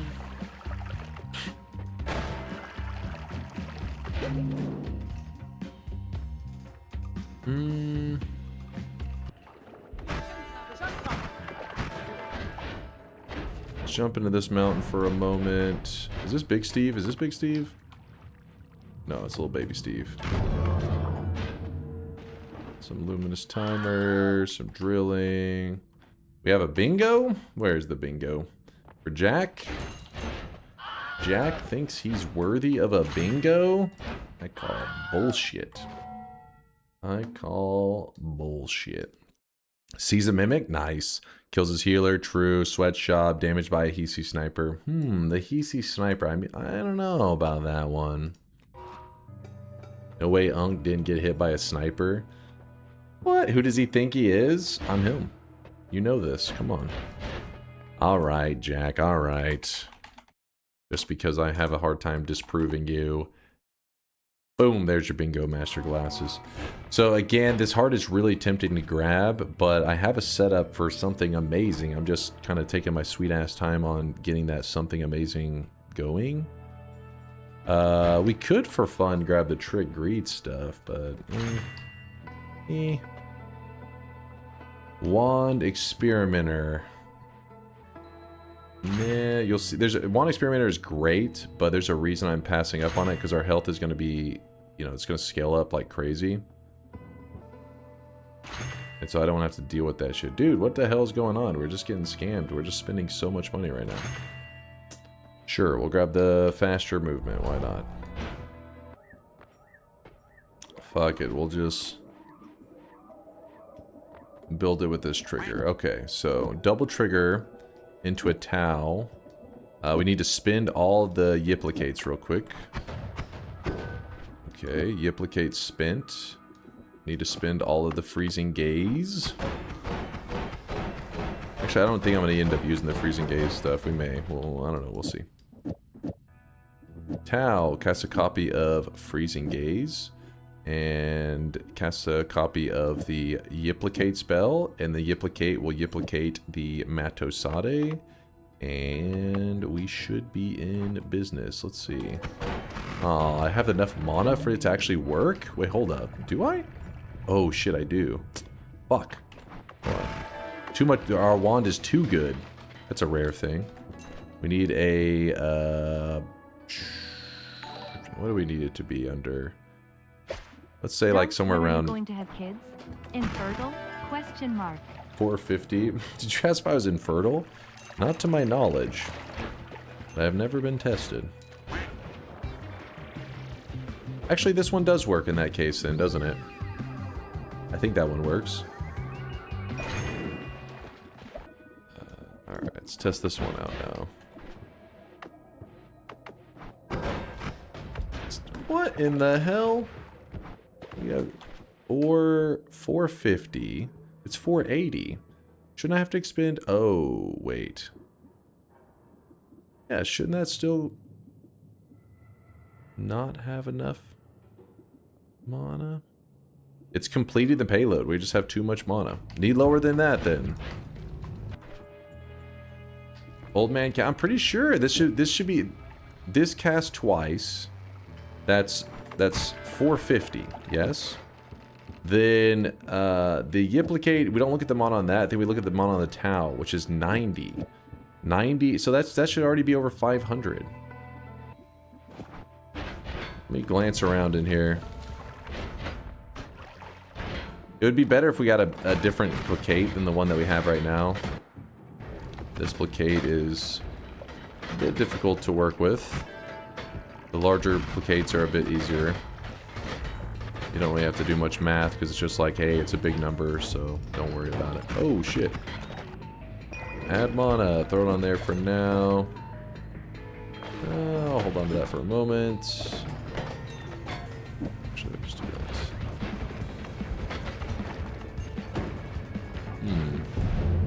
Jump into the mountain. This is going to be Big Steve right here. Got him. We're going to grab the dice. The dice was not nice. Always cast White Hole. That's a bit funky. Boom. Oh, I know. Yeah, we can just add other modifiers. I was trying to make it work, but let's just add other modifiers. It'll make it much easier. Homing. Weakening curse. There we go. Now we don't have to do the math. This one better work, and we have to grab a refresh. Oh, that's going to complicate things. Hold up. Tau here. Into this. Am I maybe just thinking about this wrong? We'll find out. If this doesn't work, then I'm just putting things in the wrong order. Which I want to leave that heal for a moment. So what am I doing? So basically I'm using the Tau and it's accidentally copying the Matosade. That's our issue there. And Tau should copy the two following spells, which should be Freezing Gaze and this, but Spark triggers a double trigger. Ooh, I think that's where it's going wrong. The double trigger. Let's try this on a single, see what happens. See if that is the culprit. Is that the issue here? Maybe? No, not that. It's just the Tau. Tau is being a pain in the ass. Let's say Tau, modifier, placate, draw, eater, Matosade, or black hole. So I have to put something there with 0 charges to... Okay. Thank you, Kubi. I always just do this with a single Greek letter, not the Tau, but because we ended up getting some kind of goofy Greek letters, it didn't really go as I wanted it to. So you said like a 0 charge black hole should be good enough. Let's test it out.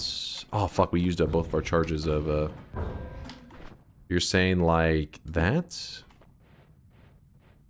I can cast this once just to see what happens. Okay. And assuming the double trigger is fine, I gotta go back. Not even close. Oh shit, read it again? Okay.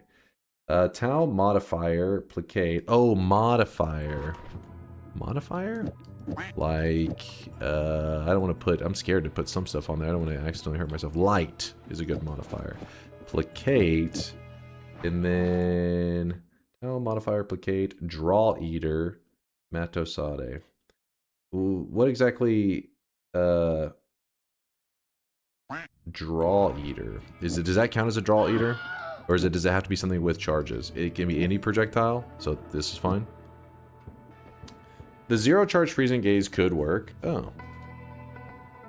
Okay, does it draw eater, it's not going to cast at all anyways, right? Actually, I want to inch all of this over, and I do want to place this here.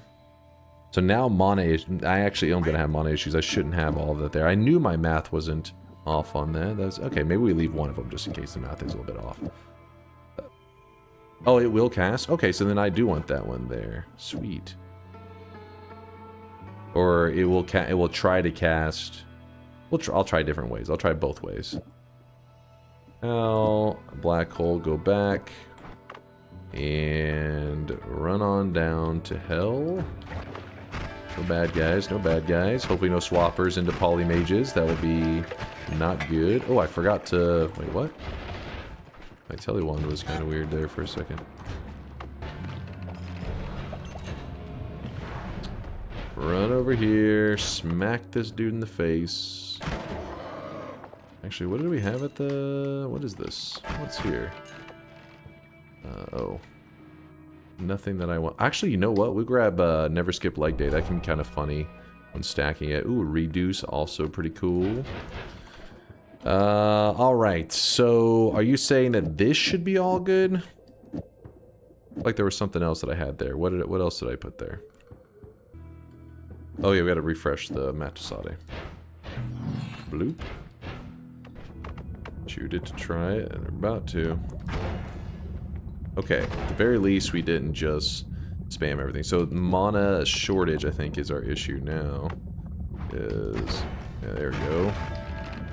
Alright, and... Oh wait, this fact that this has charges is not good. Let me see what happens once we get rid of all that. Alright, now let's see what we get. Oh, fuck. In this case, it doesn't... Oh, well, that's fine. Let's see what happens.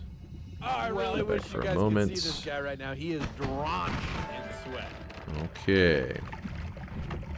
So, using this, we could very slowly farm up some HP.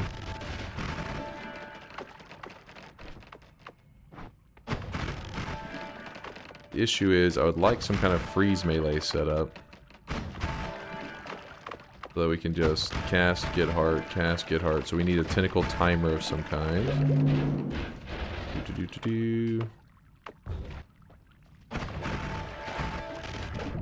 Actually, I think if we put homing on there, that also helped us build quite a bit.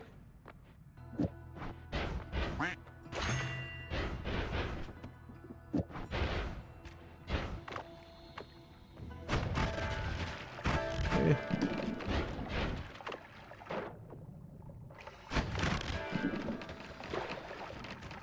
Let's try to get to around 700 HP just to make sure while I'm kind of goofing around that we don't accidentally get ourselves killed.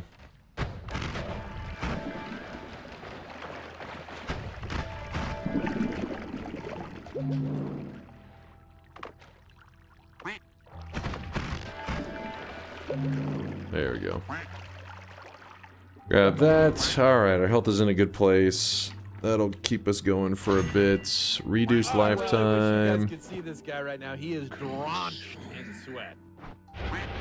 There you go. Telly's in a good place. Don't you have iron stomach? Oh yeah, true. We could drink the worm blood, couldn't we? Drink that worm blood. This is not content. All right, I was having to farm some health. Since we were doing, you know, perk duping and all that, I want to, you know, get beefed up so we can move quickly through some parallel worlds, and yeah, we're gonna be doing some kind of dangerous stuff. What do you think worm blood tastes like? I'm guessing the blood of worms. You know, just shot in the dark. Raspberries? What? So for today's challenge, we're supposed to be... Oh, I forgot. Did you see that? I forgot we haven't killed the Leviathan yet. Did you see the portals? I wish wonder... you guys could see this guy right now. He is drenched. If you travel fast enough, can you jump into the portal? Kubi said, honestly, probably. Noita always has a little bit of jank going on. I believe it. Alright. Oh, shit. A little bit of ambrosia. Oh, fuck. Oh. There was a bridge boss chilling.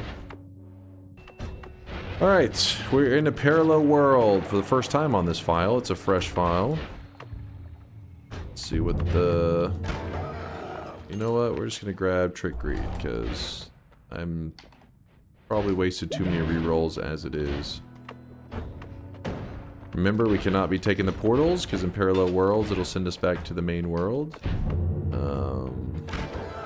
This is a rare case where I will actually reroll it. And repelling, we do need repelling today. The downfall is that right now I'm wanting to use ambrosia from time to time, so it is going to kind of fuck over my ambrosia. Oh well. And then from there, we grab no more knockback. We check the free spell room, which is going to be a little bit more limited than it should be since we are on a fresh file. Well, explosion of whiskey in the last mountain. Thank you. Thank you. Actually, wait. We have to head up anyways because we don't have the what you call it, the Leviathan portal, so I can get it on the way back up. No problem. No problem. Deadly heal. Cool. Extra perk. Nice. Dice was nice, though I'm not going to do anything with that.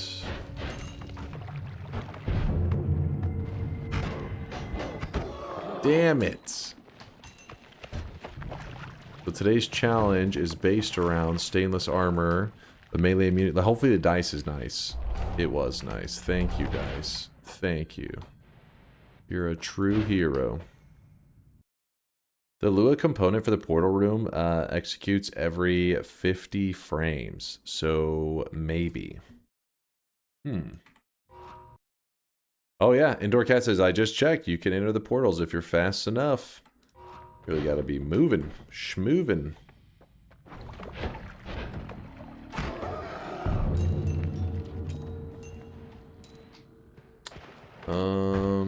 We would like Saving Grace. Grab Greed for the fun of it,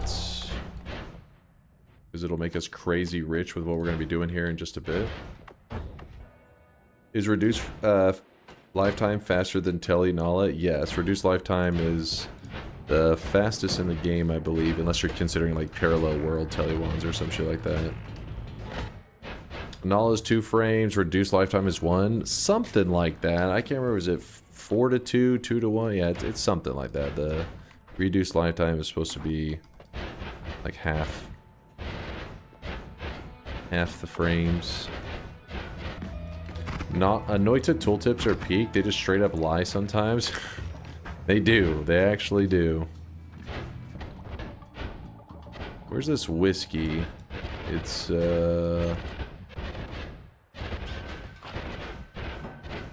There it is.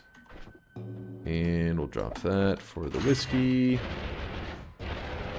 I need a way to make deadly heal. I mean, I actually do have a way. We have bloodlust. Let's do one world more. What's another tooltip lie example? Well, it sucks because I can't really show the tooltip. Actually, let me think from what we got here. Any tooltip lies? Glass cannon is one that kind of lies to you. At least maybe you could say it's worded. It's misleading you with how it's worded. Basically, if you read the glass cannon tooltip, it says hearts cannot add health to the player or some shit like that. But I would say that is misleading because hearts can add health to the player as long as you set it up properly so that the hearts are able to add 25 health. Meaning, like, you have to do like a heart mage trick, something that temporarily reduces your health, and then picking up a heart does work, even when you have glass cannon. Kubi has a good one. Let's see Kubi's. Wand refresh literally says it reloads the wand, while being the only spell to actually prevent the wand from doing that. Wait. I mean, yeah, that one's like a wording thing, I guess, right? Because I understand, like... It's difficult to find a balance between describing a spell's actions without being overly verbose. Yeah, that... Especially when it comes to Noita spells, my god. But one that's messed up is the one that says the chainsaw magical properties. That's literally one line. But he neither dunks nor slams. You could literally solve that with just posting the information like this one has, where it says minus 0.17. You could just say minus... I don't know, put like infinity or some shit. Oh, that's another good one. That's a really good one. Explosive Detonator says nearby spells cast by you detonate, but in reality it affects every projectile in all loaded chunks, even not yours, and it doesn't always detonate. Yeah, it's pretty crazy. Wands are silly, damage is silly, we have explosions. Come on, where's our way to make a really good healing setup? Alright, let's just go ahead and start doing the perk duping. I mean, there's so many things that I'm like, I want this, I want that, and it's like, well...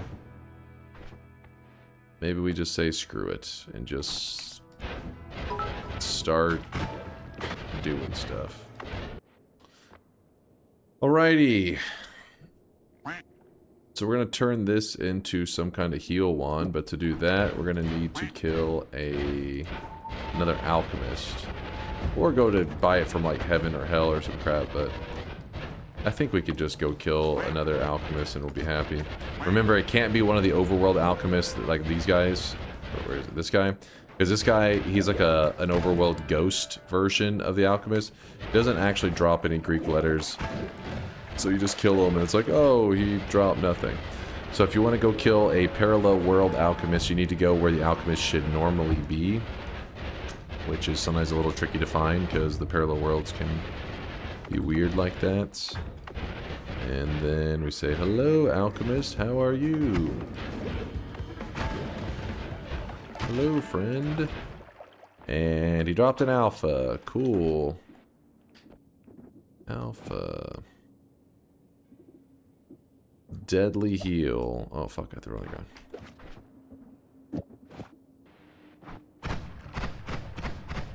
Okay, and then we just throw a bloodlust into the group. What?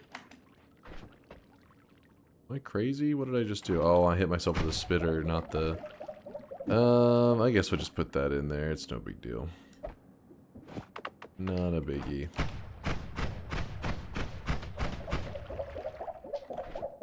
Alright, we have easy healing. It's not the best healing wand ever, but it's good enough. In case you're curious, without the bloodlust on there, like if we're just ricocheting heals into ourselves, it actually doesn't heal us at all. That's the whole point of the name, deadly heal. You have to hurt yourself to then heal yourself. And it does percent healing, so the more HP you have, the better the heal is. So our health is starting to get, you know, a little bit up there, so I do like that percent healing. Let's focus on doing a quest now. This is going to be a quest that everybody should learn to do because it is a damn good quest. Actually, we're going to need the key as well. It's a damn good quest. Let's go back to the main world. Take the portal. Now we're back in the main world. We're back, baby. Why are you using a new game file? Just to kind of goof around. It's kind of a little bit clickbaity to show that, like, one of the things that's talked about, that I yap about pretty regularly, is to realize that knowledge, you know, information is the king in Noita. It's not like some other games where it's all about the, you know, you want some like kind of meta progression things going on and all that. No, not in Noita. As long as you, I'll have to go back for that in a second. As long as you understand and know where to gather certain resources on a fresh file, on a file that you've played 1,000 hours, the run's going to feel pretty much the same in general, because the meta progression shouldn't have a heavy impact on your run. But I just like to do it from time to time because I think some people say, like, well, that's easy to say because you're playing on a file that's, you know, like 9,000 hours old. So then I jump on a fresh file every once in a while just to do like one long run to show that the outcome will be the same.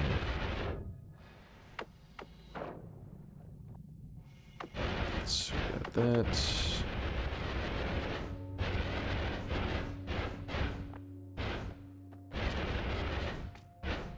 Alright, we're going to drink the water. Don't you dare stall by explaining this quest. Somebody may want to know the quest, Space. I really wish you guys could see this guy right now. Did you ever die to a poly shot from a bridge boss in a parallel world? Would be a funny click. Yes, I definitely have. Back in the day, the telewands weren't as fast traveling. Like these days, we have telewands. Everybody's like going at fucking, you know, light speed, man. We're hauling ass. But it used to be that was more like the kind of wand where you jump, jump, jump. So you were really vulnerable to the poly shots. So I have had it happen. It does really, really suck. Alright, so we pour some pheromone onto the potion mimic, and we get ready to do the quest. The potion mimic quest, which is where you go up and you find the empty potions on the... There's 4 islands in the sky. On the second island, you just start to spread the mimicium juices onto the empty flask. It makes more mimics. Every time you make one... Wait, did that... Oh, there it goes. There we go. We need to do like 5 more. There we go. A little bit of overkill here. There we go. We get Sea of Mimicium. Then we take our Sea of Mimicium and we run on over to the 3rd island. And on the 3rd island, what we do is we cast our Sea of Mimicium while we're standing over this ominous liquid. It will spread the ominous liquid everywhere, which solves the puzzle, which gives you a treasure chest. And we take that treasure chest. Actually, hold on, I gotta sort all this shit. I have too much stuff right now. Moo, you're out of here. We jump into this, we grab this. The touch of grass. And then with the touch of grass, we go back to the very first island. Alright. So we take our touch of grass, and normally you put it on like a trigger or a timer or some crap. But in this case, touch of grass, whenever it's cast on the surface, it's not supposed to hurt the player. Not supposed to, but if you ever cast it underground, it will insta you. We'll try to insta you. So there's a picture of the grass right here. We cast a touch of grass there. Does not hurt me. We shouldn't need this anymore. And here we get Cessation. This is going to have a huge, very, very important role today. Very important role. Does Touch of Grass have other utilities other than unlocking the spell? So that ground that it makes a little bit of a divine ground. Chat, remember Prostate Cancer Awareness Month this September. We should plan some event for it. I'll just show you instead of trying to explain it to you. So you said this right here, you wanted to know what other uses it had besides like doing that part of the quest line.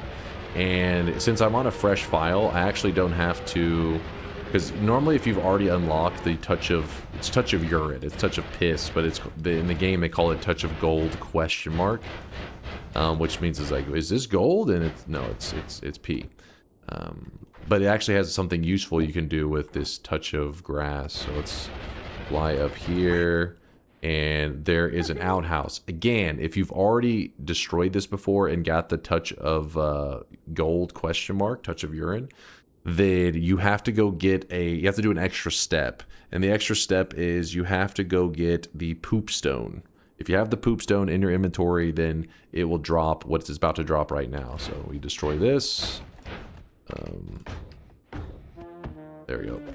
So now we have a touch of gold ? And a touch of grass. With this, what you can do, I can set it up correctly. It's a little hard to see right now. It's kind of dark. Why the fuck is it so dark right now? Please, game. I'm trying to teach people stuff, and it's like, what if you just couldn't see? How about you just don't see anything? Let's, for a moment, remove the heals from here. And we're going to put 2 spells down. So, actually, first, let's do the touch of grass. So I'm going to cast after the trigger. So it's basically just this. Trigger into touch of grass. The only reason I'm not taking everything off the wand is because I don't really have inventory space for it. So I'm going to shoot the trigger and the touch of grass into the ground. So, actually, no, wait. No. I'm going to do the urine first. Touch of gold. Again, you want to have the trigger because if you accidentally hit yourself with it, it will try to kill you. So we cast it onto the ground like so. And it makes a pool of urine. It's literally just pee. And what we're going to do is this touch of grass, we're going to shoot above it. So into this ceiling right there. And this falls into the urine, and it makes a gas that actually can infinitely heal you. It right now, it looks like it's drying off of me really quickly. But you need to remember that I have the repelling cape. So it removes things like stains and stuff, and that's going to include this little regeneration effect. So when I move, it just like goes off me. But basically, you can use touch of gold ? With touch of grass and create a scenario of just really, really good healing wherever you're at. Kind of a goofy way to heal, I know, but sometimes I have found myself really desperate in a run where I have had to save myself with that. So what I'm understanding is that I should ask my doctor to perform public urination to create magical healing gas. Yes, Conga, that's what you need to learn from this. Can you bottle it up and fungal shift it? Yes, but that one is going to be a pain in the ass. Because the problem is, urine can go, it's a liquid, right? It's very easy, you just scoop it up in a flask, you have urine in the flask. But how do you get that divine ground in a flask? That's where things get complicated. And let me shoot this into the ground one more time. Watch this when I cast it. See how it's like kind of green for a moment, and then it starts to fade over? That green is the divine ground, and then it turns over to soil. That's the reason I gave the advice of shooting above the pool of urine, because when you shoot above it, what it does is the divine ground drops into the urine before it can transform over to soil. Anyways, what you'll want to do is you'll want to kind of capture that divine ground inside of a flask. You could also do it with, wait, I forget.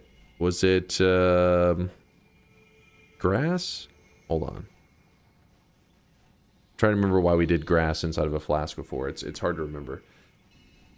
Is it grass and healthy? Oh, let me look this up real fast. I don't know why. It's these old memories, man. They just all, I can't remember very clearly. My brain, it's getting too old apparently. Let's go to the bartender. Which one is it with the grass? George, I think, was saying it's grass and heat in healthium. Grass and healthium. Grass and healthium make helium? Grass and healthium make, oh, divine ground. Okay, I see it now. I see the order. Grass and healthium, when they come in contact with each other, they make divine ground. So basically, sorry, it was getting a little confusing. Liquids are easy to get inside of a potion. You just scoop it up, right? But solids, that's where it gets complicated. So what we did in one of our past runs is we were trying to get divine ground inside of a flask. So how do we get that solid in there? There's a couple different options. You could do some fungal shifting stuff. Like for example, let's say that you have a water flask and water gets converted into divine ground. Well, then your whole water flask would turn into a divine ground flask. So you achieved it. You got the solid material inside of a flask that normally is meant for liquids. And that's one way to do it. But the complicated part about that is that if you're trying to convert like water into divine ground, there's only two things in the game: divine ground and gold. Whenever you start to try to do shifts with these materials, they call them greed shifts. And greed shifts almost never work. They have like a 0.01% success rate? Some shit like that. They almost never happen. You have to find a really rare seed for it to actually take place. And yeah, so you're usually not going to find it. So what you're saying, okay, what's the alternative? Since I can't do a fungal shift to get I can't do a divine ground fungal shift to get it into flask. What you could do is grass. Grass is not a greed material. So you could very easily shift water into grass. So now you have a water flask turns into a grass flask. Pour some healthium into the grass flask. So then whenever you do that, it would make divine ground. Then with divine ground in the flask, you would pour in some urine. The urine in the potion would interact with the divine ground, making a gas. And that is how you would capture a gas inside of a flask. There's other ways to get it. I mean, there's much more simple gases to get in the flask than you know, you have to do all these steps. But if you're looking specifically for helium, which is the gas that we were interacting here, that's where it gets kind of a little bit crazy. You're having to do some extra steps. Are we ignoring that if you already have healthium, then instead of this divine ground bullshit, just lava in the healthium to get helium? Yes, that is true. That is true. Sorry, I guess I got so focused on doing it with divine with the setup that we have here. I was talking mainly about this interaction. Like, how would you get this interaction inside of a flask? And then that was the whole chain of the discussion. But yeah, there's other ways to get other gases and to get specifically even that same gas in another interaction in the flask, which the time that we did it, yeah, we needed to do a crazy complex set of interactions, because if you've done previous fungal shifting, sometimes you lose a material. So let's say the scenario that we were in is that lava had fungal shifted away. We lost lava. Lava no longer existed in our world. Well, then later we wanted to do what you said and put a gas inside of a flask. Well, lava with healthium makes helium. But since lava was gone, well then shit, how the hell are we going to get that helium gas inside the flask if we've lost lava? And that's where we had to go down that really convoluted, complex thing, which is basically this interaction right here inside of a flask. How do you make it take place? Where's the skip button? I don't know. It's kind of interesting. I think it's interesting. It's fun because in Noita, sometimes you're like, oh, I'm fucked. But then sometimes you can think your way out of a really tough situation like that if you're willing to take the time. Also, I need to play some songs. So we're doing another quest. I need to do this quest to get the divide buys. Why would you want helium gas if you already have healthium? Especially since mimicium exists. Now it's really easy to get infinite healthium. It definitely is more of like a goofy challenge or whatever, but maybe you have plans to what I was doing it with is I was turning the curse of greed. Remember the curse that like chases after your character? We wanted to turn the entire curse into a thing of gas, not a liquid, because liquids go down. We wanted one that went up. I think we may have did a liquid and a gas. We may have did both of them, but so that was the logic there. But obviously these are all things that are like way overkill, because if you're trying to do a fungal shift to make healthium gas, you're likely already balling out of control. It's like you're just trying to come up with goofy ways to build something even crazier than what you already have going. It would... I can't think of a scenario that it'd be a necessity to pull off that helium gassing. We're like, I have to do it to save the run. Unlikely. Oops, I forgot I was supposed to go up here.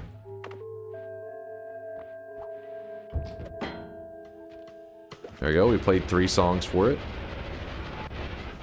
If you convert X to Healthium, then Healthium to Grass, I think it's a broken shift that instantly reacts, so X to Divine Ground. I haven't tested it, but that's a neat theory. Ooh, that is a good theory. Creating a broken shift instantly reacts with X to Divine Ground. You know what's really odd, the one that really messes with me, is that Sea of Mimicium, especially, I think if you read it, it even tells you. Damn, I barely have any spells and I still can't see it. Sea of Mimicium, where are you? I have cast it, yes? Yeah, I cast it, that's how I did part of the quest. Remember? Oh, I used it with the alpha. Did I? But the alpha casts the first spell on your wand. Oh, I still have 2 charges. Well, that solves that riddle. There we go. Now it is officially cast. If you read that, which I guess I could have just read there, summons a large body of Mimicium under the caster. Okay, I couldn't remember if that explained in detail. But Mimicium, on the other hand, whenever you hear about Mimicium, it copies a liquid, right? And that's pretty much how I approach, you know, Mimicium. It copies another liquid. But because of broken shifts, you can actually copy a solid. You can actually make Sea of Mimicium copy like a powder of some kind, and it looks kind of neat. It's very jank though. At least in my experience, it's very jank. Oh, come on. There it goes. It's taking the full song. There we go. What's a broken shift? So, whenever you're doing several fungal shifts, you start to shift materials that are already shifted. I can do a quick paint drawing for you real quick. Super fast. Don't worry, chat. You guys love pirate software? Where we're going full pirate software on this one. Hold up. Okay. So this is gonna represent this one will represent chaotic poly, and this one's gonna represent blood. So imagine you did a fungal shift, and what it ended up resulting in is it said blood has been removed from your world. All right, chat's gonna be obnoxious. Hold on. Yeah, you guys, you know what? I'm lazy. I probably will just leave it mute the rest of the day. What could happen is it could say, okay, blood has been removed from your world, and instead of blood being in your world, instead you have another form of chaotic poly. But it's not really the same. What it is chaotic poly is actually just version 2.0. In any time chaotic poly is like interacting with stuff, what it does is it looks back to like the original. It's like, oh, what is this? I am whatever this is.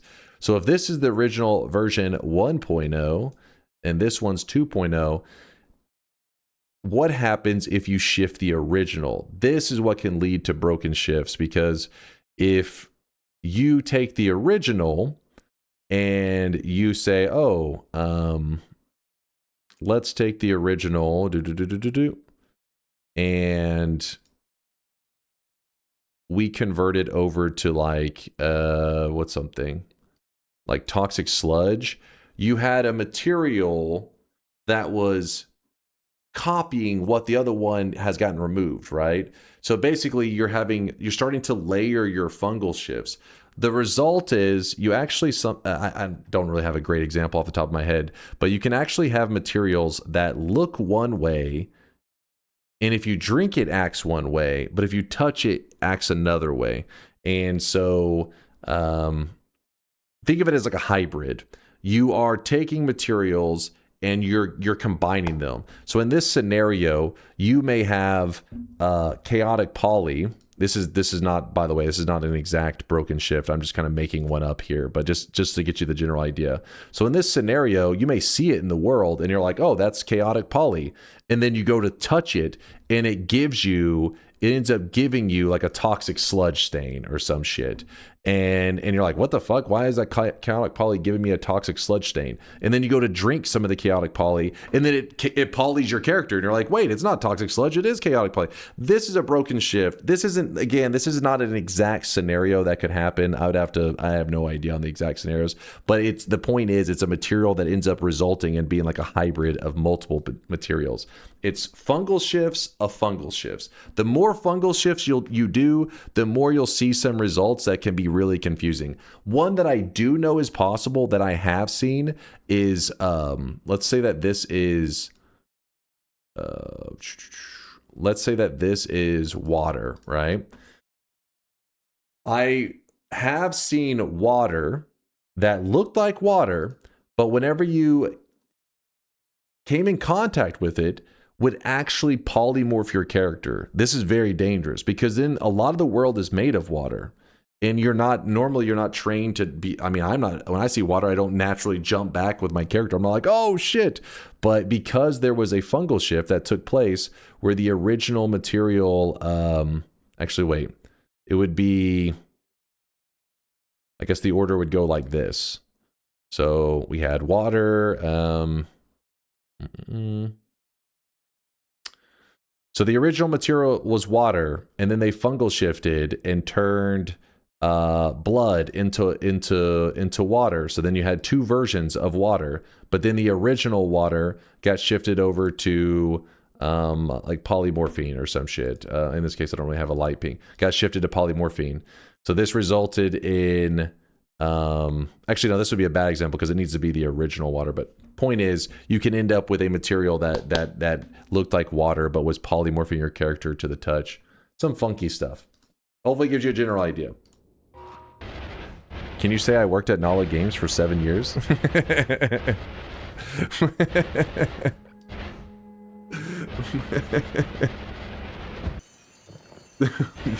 No, I'm the first second generation Nala employee. You shut your mouth. How dare you. You goofballs. There we go. Quest complete. This is supposed to be here. I'm gonna take the divide by 4. I think that should be good enough. I don't know, maybe we need an extra one. Just in case we need an extra. I guess we just start doing the broken, oh no, we have to do another Alchemist kill, which we already have a key. I know what to do. I got this. Sorry, I'm kind of planning out the rest of our run, and there are a couple things that I need to get in place. This is one of the rare things that it would actually be faster if I already had it unlocked, but because normally you just do the thing to unlock it anyways.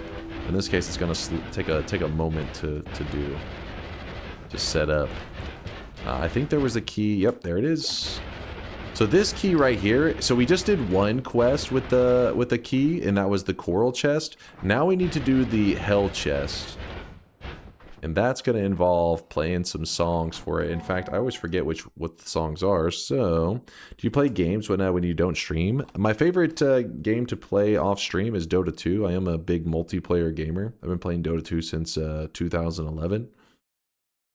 How could I forget? Yeah, that's my go-to, which I know a lot of you guys are anti-MOBA players, but I'm telling you, if you played MOBA games with my group, I mean, it gets pretty competitive. We get pretty sweaty, but in general, it's pretty damn fun. It's good times. We are looking for the music note related stuff. So we need the music note related pillars, which those are located. Where are those located? Oh, here. All right, here are the songs that we need. G, D sharp, G, E, A. Well, if you ever don't have, do I have 2 Gs? Oh, I do. G, D sharp, G, E, A. All right, place the key down. Let's play the song. The key begins to hum. Good, good, good.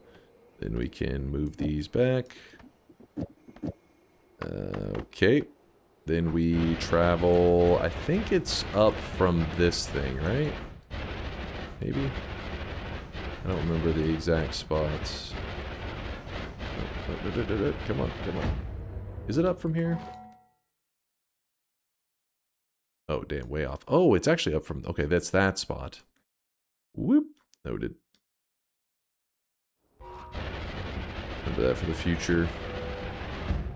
Alright, follow this edge. Ooh, Super Uko's chilling. Don't fuck with them. Alright, now the song I need to... The other song I need to play was... E, C, B, G sharp, F. E, C, B, G sharp, F. E, C, B. Would you kindly unmute us? You know for a fact that when you do, chat is gonna release all their pent-up screams, but it will balance out very quickly. Is that meant to entice me? The key begins to whisper. Alright, there we go. Got what we came for. Actually, I don't even know why I'm holding on to those. We don't need those anymore either.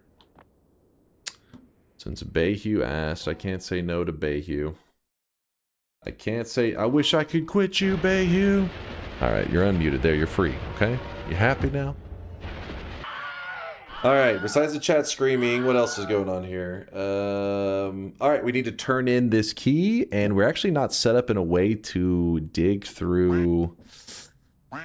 Yeah, we're not set up in a way to dig through the lava very well. So we're gonna have to put this freezing gaze there. It's gonna be weird. It's gonna be a very weird digging method. Alright, so we have Kolmi here.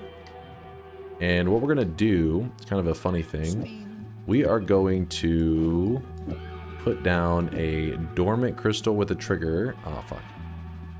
As I say that. Dormant crystal with a trigger. And then we're going to put a telly inside of it. And we're going to lay a couple of them right here. And they all have the telly stored inside of them. That'll play in just a second. You don't have to remember that for too long. You'll see. Ooh, my freeze is terrible. I kind of thought it would go a little bit further than that. What is the best way to handle that? I mean, I guess we could just get a little bit of blood down there and see him and Mickey on that shit. That will also work. Alright, I think... Yes, we have blood. Alright, since there is some blood, that was the main thing I was concerned about. All we have to do... Kind of fill up this area with some blood if we can. And then... Take a moment to... dig out of here. That back. Damn it, that water. I want to end up creating more lava. That's not my goal. So the reason I try to specifically create more blood is blood actually creates a permanent kind of wall whenever it comes in contact with lava. Like water creates a temporary rock, while blood creates a permanent. So essentially we're trying to get a permanent safety net going. Oh boy.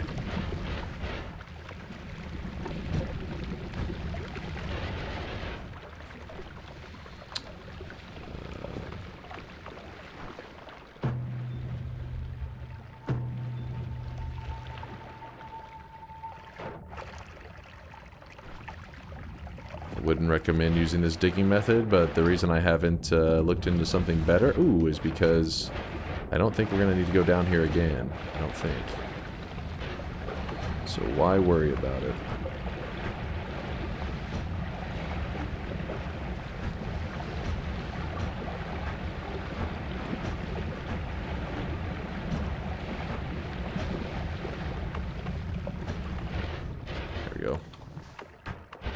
All right, that was definitely a jank-ass method to get through that. I could have literally just fast warped and probably healed, but it always makes me nervous running through the lava like that. I always feel like I'm pushing my luck.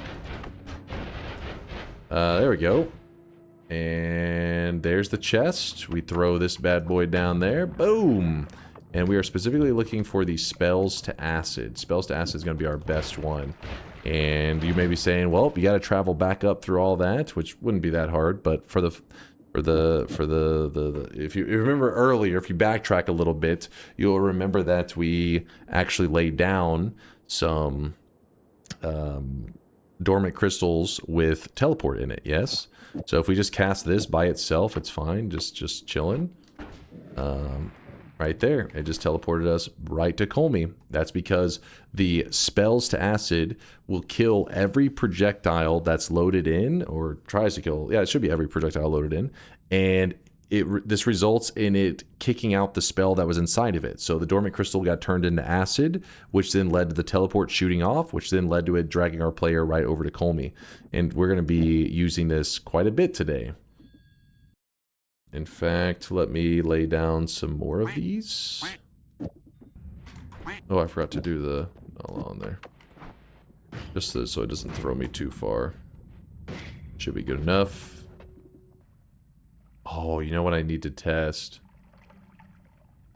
Basically, the method that we're about to try out relies on cessation. I'll go into more detail why we're doing it, all that kind of stuff in a bit. But what you need to understand is that cessation causes the player to vanish.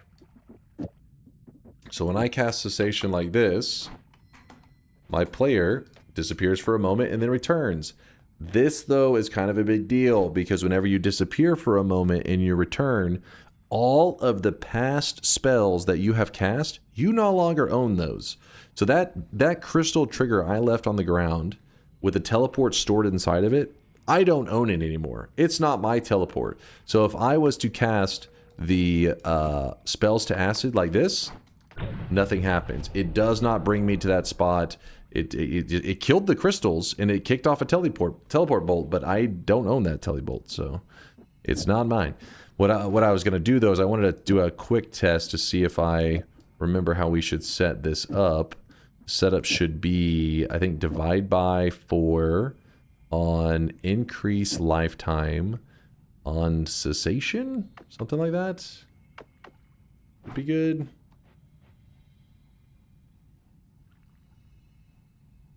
Oh, yeah, let's see. Yeah, that should be fine.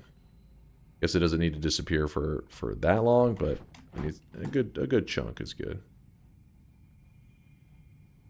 Yeah, I'm happy with that. Can you remind us about the movie that works in a similar fashion as Cessation?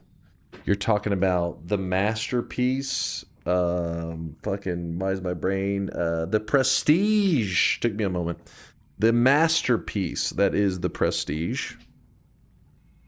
Definitely recommend that movie if you haven't seen it. Watch The Prestige, even though you'll probably be a little bit into it. Like, well, that's kind of a weird movie, but watch it. Stick with it to the end. Christian Bale movie. Yep, dude, Christian Bale. He's crazy, mate. He's a good actor. Yeah, that's chainsaw rapping plus chainsaw clapping. Rip bozo lil fella. I proclaim loudly to my manager as she explains why I am fired for watching Dunk while clocked in. Anyway, looks like it's back to McDonald's. Keep it up, King. Dunk doesn't have the best taste in media, but he's right on this one. The Prestige is an incredible movie. What? Tell me one of my media takes that is a bad take. Hit me with it. Right now, BG, I'm putting you on the spot. Yeah, I know. You're starting to back away from your keyboard really slowly right now. You're yelling, Mom! Mom, you're a weeb? What? I'm not a weeb. Hold up now. Lord of the Rings? Lord of the Rings is not a hot take that I haven't seen it. That's something that's like a fact. I'm not saying Lord of the Rings is bad and Lord of the Rings is good. That's not what I'm saying. I'm saying I haven't watched it. That's not a movie take. It's like an occurrence in my life. It's burning hot? Doesn't make any sense. if somebody, that's a bad life take. If somebody says, hey, what are your thoughts on pizza? And you're like, oh, I haven't had it before. And they're like, that's a hot take. That's not a take. Like they haven't had pizza. That's what Lord of the Rings is. It could be the best movie ever. Maybe, possibly, series, whatever. I just haven't experienced it. I would kill that guy. So, what do you think about pizza? I haven't had pizza. Fucking stabs him. Like, what? That seems like an overreaction. Uncultured? All right, fair. You can say that, but you can't say it's like a bad media take. As for the weeb thing, no, there's a difference. Oh, I really wish you guys could see Anime. this guy right now. He is No, did you just gift a sub to BG? Shut your mouth, BG. Listen, you know me. I'm anti-weeb as well, but anime can be used to tell some pretty good stories, all right? Don't miss out on some good storytelling just because you're blinded by the weebs. I will admit, okay, the chatters, the weebs, they make it seem like you don't even want to even potentially go into their realm, but there is some good anime out there. Stab someone for not having pizza? What are we, in the UK or something? Civilized people shoot others if they disagree. Exactly. Stabbing them is some caveman shit. Hell yeah, brother. All right, what's happening here? Hold on. Sorry, my brain is a little bit overwhelmed. Chat was saying stupid stuff. I had to talk some shit. I had to talk my shit. All right, so the point is, our character can disappear for a bit, yeah? We're good. Boom, we disappear. We're going to utilize this in a moment, but I wanted to make sure that it was functioning as I was expecting. Let me think about this. Am I supposed to cast this at the same time? I don't think so. That will result in something bad. It needs to be in 2 separate wands. If you're curious why this last part I'm kind of like sitting here and brainstorming for a moment, is because we are about to be doing the perk duping part of the run. I just got to make sure I don't fuck it up. Looks like you give off some great soy energy. Congrats. Also, Soy not energy? having watched Lord of the Rings is enough of a statement in itself. What? Just haven't got around to it, you know? It's in the queue. That's all. Queued up. Couple crystals.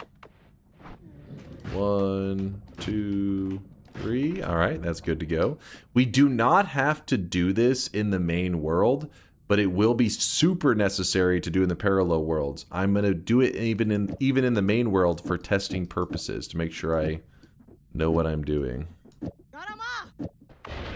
Okay. Oh, I did a bad job on that. I forgot my silver.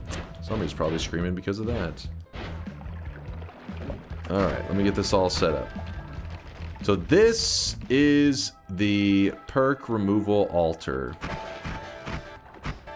So earlier in the run, if you remember, I grabbed Iron Stomach. This is the reason I grabbed Iron Stomach. Because when you're at the Perk Removal Altar, it's usually pretty chaotic. And the way you clean things up is you literally eat it. And it's kind of unfortunate I don't have fire immunity still, but oh well. So you just run around eating up all the bullshit in a way. How does it stop resurrecting, for the love of God? Alright, eat all the bad stuff. I really need that fire immunity, but oh well. Alright, are you ready? Maybe we get the eye to help speed that up as well. Maybe that's the move. Oh my gosh, how are there so many of these things being obnoxious right now? Dude, let's go grab some ducks. Alright, we gotta grab a couple things anyway, so let's use this time to stock up. We're looking for something that'll help us deal with those machines and just enemies in general that are kind of annoying. Oh, digging is actually not bad. Or drill damage, I should say. Not bad. Ducks? Any ducks? Oh, wait, we haven't... Do we have to get the deer? The thing at the bottom of the... bottom of Snowy Chasm to get the ducks to start spawning, isn't it? There's some polymorphine just spewing around there. Deer ore required for ducks? Yeah, it is. Okay, I thought so. I was just looking around here thinking maybe we'll just find something else that I can use. Like maybe a shit ton of drills, because we did find one. But it seems... one is all it's meant to be. Alright, real quickly, let me look at... power plant. Let's go to the power plant area. Power plant enemies. We need to... Where's the list of enemies? Let's see. Like this guy. He is... So explosion's good to go there. Noted. Explosion's terrible against him, but slice and... Oh shit, drill is... Both of them are garbage. God damn it. Let's see about electricity. How's electricity on this guy? Alright, alright. And this guy... Electric does seem to be the way. We're gonna go with an electric build. Just use the thing you're immune to. Yeah, I got the electricity. I know we're so... Oh! Well, speak of the devil! I don't even know if we're using the placate thing anymore. There we go. Electric arc. And then we shoot it. Ta-da! Alright, we're in business.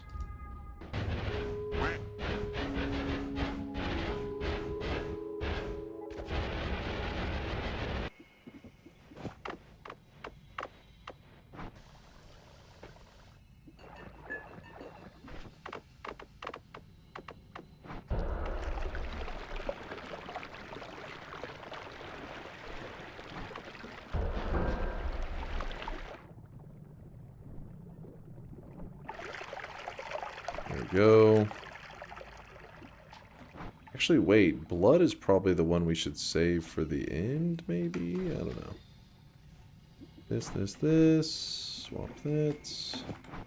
Man, so many things to keep track of. I keep gonna backtrack, run all over the place. There we go. And then this is contaminated with mud. Get the mud out. I can't remember how much silver we need. I feel like it was 60%.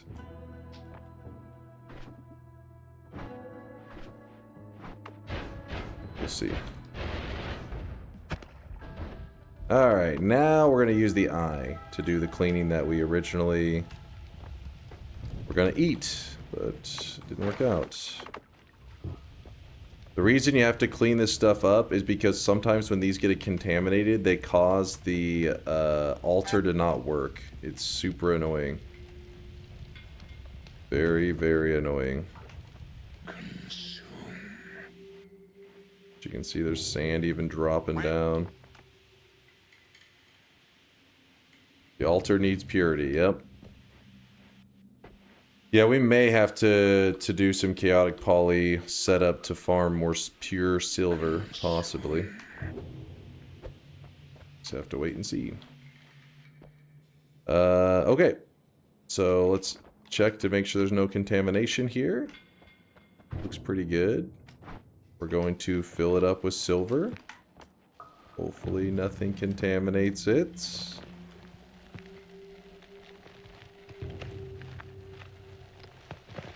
They should glow. I wish they did. I wish they would glow whenever you filled them up. In fact, Latali's quality of life thing may make them glow. I don't know. But yes, there we go. Silver has been filled up. Once it's been filled up, you're able to empty it out. Doesn't need to be that full. I just try to be 100%. I want to make sure there's no like unevenness. Like it's like, oh, if you have like a little bumpiness to it, I'm like, no, I make a mound of that shit. Alright, so silver is done. Then this one, we have to put whiskey into the middle one. Which actually, give me a moment to create a small pool of whiskey over here.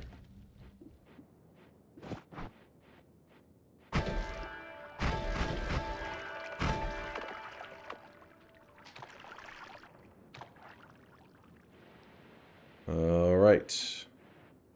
Number 2, the middle, filling it up with whiskey. So much that it overflows a little bit, just gotta be certain. Whiskey's looking good. Hold on, chat. I'm missing some stuff for a moment. I'm setting things up. Please hold. So we filled up this one. We filled up this one. Only one remains. If I did everything correctly, the moment this gets filled with blood, this will cause all the perks on my character to fall onto the ground. They drop off of you. That's why it's the Perk Removal Altar. We are trying to use a mechanic that, well, it was a bug that the devs then made into a mechanic where you can double the current perks that you own. Like, you dupe them. Well, not completely double. All the one-offs can't be duped, but you get the general idea. Alright, so to pull this off, we need to set this wand up like so. Spells to acid. Divide by increased lifetime, which I just moved. And then cessation, yeah.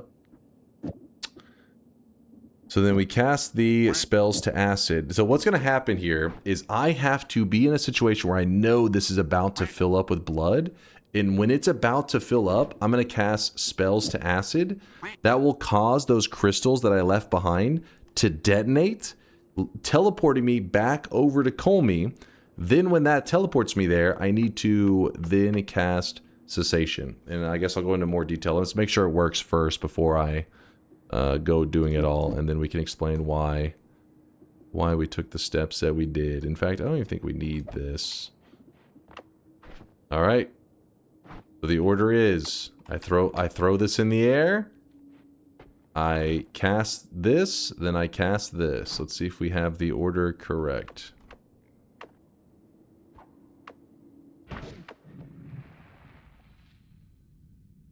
God damn it.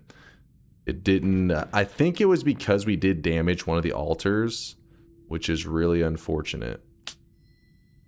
But we'll go check. We'll see if the blood landed correctly.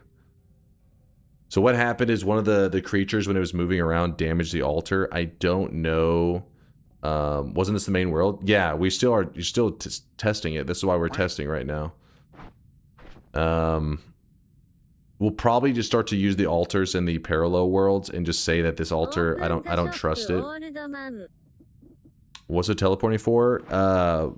Because if you, whenever you're doing the, whenever you're removing the perks from your character, if you are in a parallel world, whenever you cast Cessation, you can actually permanently cause your character to never return. That's how the devs balanced it. But that's for parallel world duping. Again, like I have said several times, I am going to do it exactly as I would do it in all the worlds. That way I can make sure it's working. The worst time to do it, to say like, oh, I want to make sure my system is working, is in a time where if you do it wrong, you will delete your character. You should trial it in the main area. That way you know if it works. Which everything did go correctly, except for I think my altar may have gotten damaged by one of the enemies, which really sucks. So we'll just have to... Now we don't have a main one to work with. We're just going to trial it in the parallel worlds. We have to do that same thing, but we're going to be doing it in a parallel world now. And this time, there's not much room for mistakes. And that's kind of scary, because mistakes equal... potential death.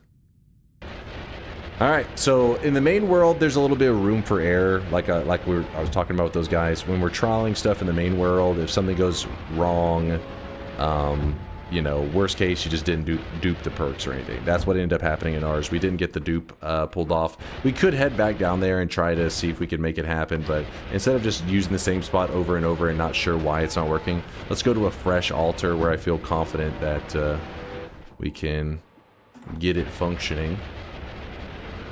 But now the risk is that if I mess things up, then my character can delete itself. Anytime you cast Cessation or you polymorph yourself, those are the crucial moments in the duping. Because when your character disappears, the game loses track of you. This is what causes your perks to get duped. So the devs made it so that when the player does this, there's a 50-50 chance you don't unpolymorph, or in Cessation's case, you just never return to the game. So as long as I make sure that my character does get pulled back to the main world, we should be good. Let's hope. I need to grab a flask real quick. That's why I'm here. Okay, apparently that flask was already broken there. Hey, you throw flasks. Throw me a good one. What? Never skip leg day. I guess shut that down. There we go. Yeah, I don't need the flash for the whiskey. I just do it because the explosions are kind of, I don't know, it just like kind of throws it everywhere. I like to be as organized as possible just because that's how little faith I have in the altar. It's very weird. It can be very funky with how it behaves. Oh, what the? I really need a method to... Okay. I really need a method to, heal? Oh, shit, that still didn't work. Hello?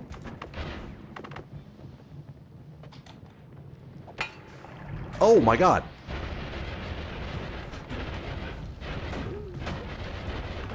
There we go. Whew! The problem is oh my gosh, please stop with the fire. I just don't have... I needed to have grabbed a wand refresh to help me with my wand inventory stuff, but we're just going to start dropping a shit ton of spells. That way we can keep this wand clean for healing. And yeah, I just like to leave the stuff here so we can do goofy stuff later if we want, but now, yeah, I don't trust it. So let's start cleaning up all the stuff we're not using. Alright, heal method is set. Everything else, we'll just scoot this over here. And yeah, this one's just going to be a utility spell anyways. Yep. Alright, a little bit of blood. Is there any corpse left behind? There we go. Did we get blood? Nope, that's fire. It is not blood. I have to take that electric arc off for a moment because it doesn't leave. I thought it always left like, you know, scraps of blood around. That is not the case. There is no tiny scraps of blood. Yeah, I guess I could spam the blood cloud, but the problem is I gotta make sure I don't accidentally get it on the altar, because then we could accidentally do the perk removal trick. I have actually seen that happen several times, where people accidentally fill in one of the spots. Mopping up the place. Please get water. I don't have inventory space. I had the only reason it looks like I have inventory space, but that was because I spiked my whiskey flask down in a panic. Alright, that one should be fine. No, stop dropping sand in there. God damn it.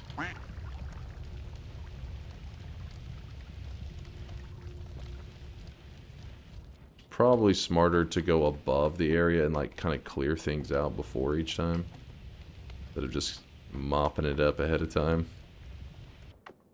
Alright. This time, hopefully it all works out.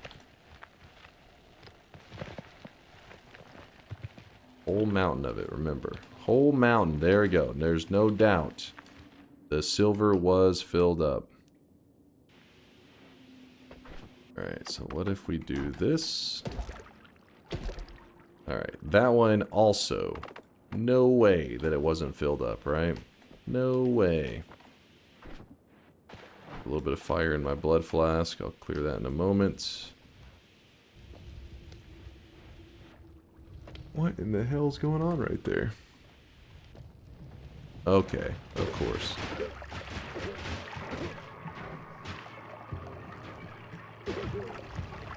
The enemies are like, surprise! Somehow they've held off the whole time up there and they're just dropping in now. Alright, well that did help. Whatever that was at the bottom of that thing that was flashing is now gone. Alright, this time no mistakes. Yeah, I wonder if the Blood Cloud, like you guys are saying, would be the safer bet, because then you don't have to worry about the shards of flask getting stuck in the thing, which I think is a factor. We could try it. Gotta be quick. Oh wait, no, because I don't have to use up another flask. Yeah, no. Not another flask, another wand. Alright, here we go. Cast the spells to acid, then I cast the cessation setup. Please don't scam me now. Don't scam me now. 4, 3, 4, 4, 3, 4, 3. All right.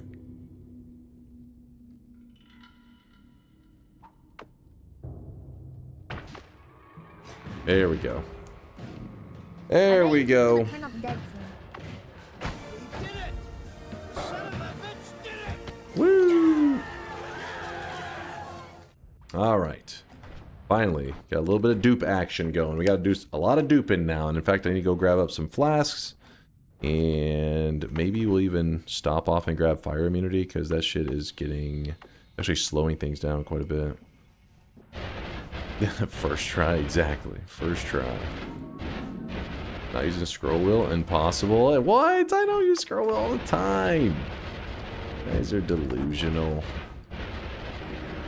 Combine healing and teleport. The problem... actually, wait, no, we do have an alpha now. That is true. Oh, but we have deadly heal. Not only that, we don't have... we have to go grab an add trigger. We go kill the Master of Masters. Ah, it's just so many little side quests. Bucket. So all the perks that we currently have, it tried to remove them from our character, but because we weren't there... like our character didn't exist at the time of the removal, it didn't get the chance to remove them from me. And then, so it just removed the perks, what it thought, what I had, but then it didn't, it just left me with my perks as well. So we can double up on them. More love, dice, another tinker, stainless. Stainless is the focus of today. We only have 2 of them right now, and our goal is to get above 30, which will snowball pretty quickly, so I'm not too concerned about that one.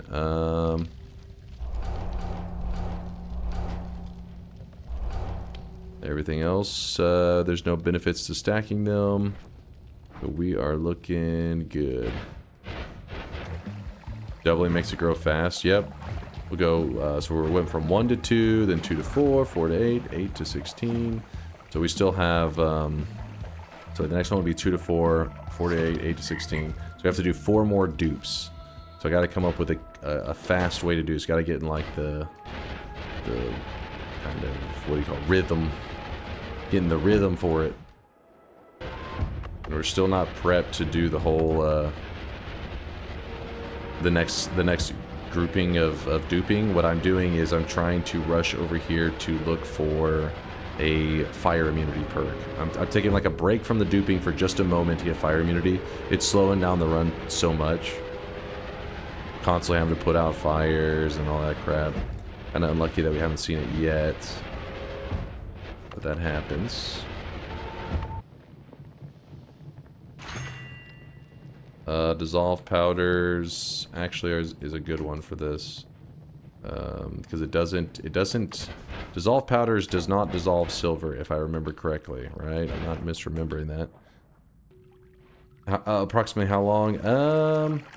If we really lock in, probably about 45 minutes if we really, you know, pay attention to what we're doing. I'm pretty sure dissolve powders doesn't. I'll test that in just a moment. Hopefully I'm not misremembering. Let's be certain on this. Let's see, some silver. Yeah, good. It does not dissolve it. Fire immunity, here we come. Oil blood. Ooh, oil blood's kind of obnoxious because it's gonna bleed into the things, but oh well. Oh well, we'll grab it. We have fire immunity. We're happy. We jump into here. Takes us back to the main world. We... did I not grab the refresh at any point in time? I did not. This. Alright, let's start using this one. Alright, throw everything over here real quick. Kelly, crystal, this. 1, 2, 3. I like to do 3 just because sometimes you can get unlucky and it can fire off in this awkward way that doesn't actually bring your character there. But it's pretty rare that it happens, so having 3 of them down means like, yeah, that should remove that. The likelihood of that happening.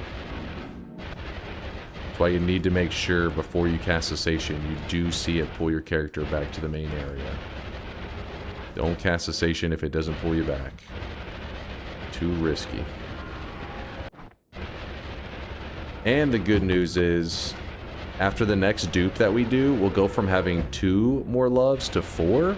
So then that will make it where the enemies are no longer like running at us and being a problem. We can kind of just do our thing and they won't attack us. Alright, this is going to be our second attempt, or our second duping. We've actually attempted more than twice. One of them was a failure. Also, you'll notice that we can see more clearly now because we're in parallel world number 2. Once you get this far out in the parallel worlds, in the second world, it takes away the fog. Yeah, I'm actually going to go up here early.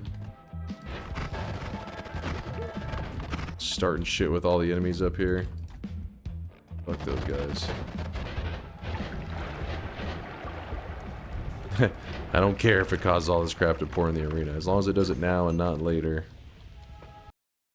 Check this out. I can't, like, you linked it in a way that's like you have to be logged in on Discord in your browser. It's in your server. Chase, check this. So let's see. This? Is this what you want me to see, or this? You guys love pirate software where we're going full pirate software? Oh god. You guys love pirate software where we're going full pirate software on this one. One that I do know is possible that I have seen. I worked at Nala Games for 7 years. I have seen water that looked like water, but whenever you came in contact with it, would actually polymorph your character. This is very dangerous. So the original material was water, and then they fungal shifted and turned blood into water. So then you had 2 versions of water, but then the original water got shifted to polymorphine. Point is, I'm the first 2nd generation Nala employee. The point is, listen, leave pirate software alone, damn it. Hasn't he suffered enough, chat? Come on, you guys. Come on. Bully him harder. You guys. Nope. Chat is evil. Milk him more? You want to milk him? Yes, 1 enemy at a time. All together now. 1 enemy. There we go. Oh, shit. Well, looks like we're going to have to do whiskey last because it looks like a ton of blood we just filled into this spot, meaning that there is a good chance that it already met the criteria. Oh my god, is this game serious right now? The fuck is happening with this? Before something else tries to contaminate it for the 700th time. Alright. There we go. Blood is... Oops, I didn't need to delete that, but whatever. Blood's good to go. I just woke up. What am I witnessing? This is the Perk Removal Altar. It's been in the game for many years. It's usually used for, like, if you have a perk that you're like, fuck, why'd I grab that perk? And so you can go to this altar and remove all of the perks from your character and then re-pick up the ones that you want. Should I be making V2 of why I was a mistake? Hashtag CCT. No! What are you guys doing? Why AI was a mistake? Chat. Look what you did. Look what you did. You guys got me clicking 1 link and now they're getting excited. They're like, whoa, it's this link time? This is link o'clock? Well, shit, let's bust out my favorite YouTube shorts. What is this? Listen, chat. I am indeed bald. It's God true. Damn it, that was loud. But I have some good news. I'm pregnant.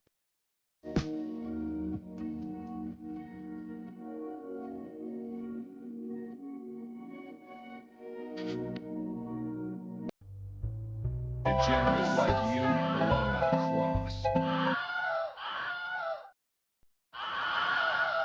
What? What is this? No! Don't say wood!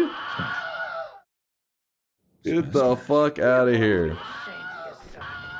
That was upsetting. Is that how DunkBot 2.0 will be brought into this world?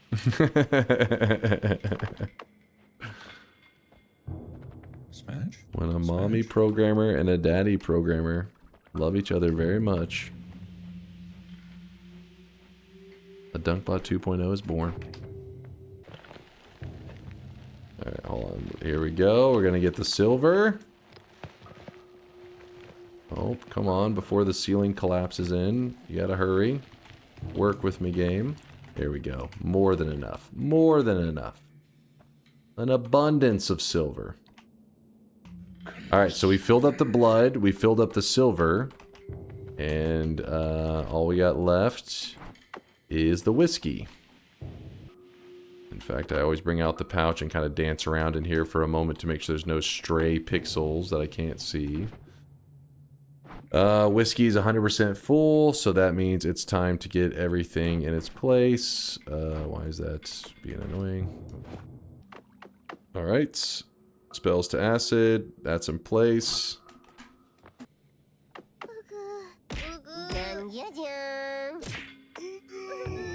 Chat, shut your mouth.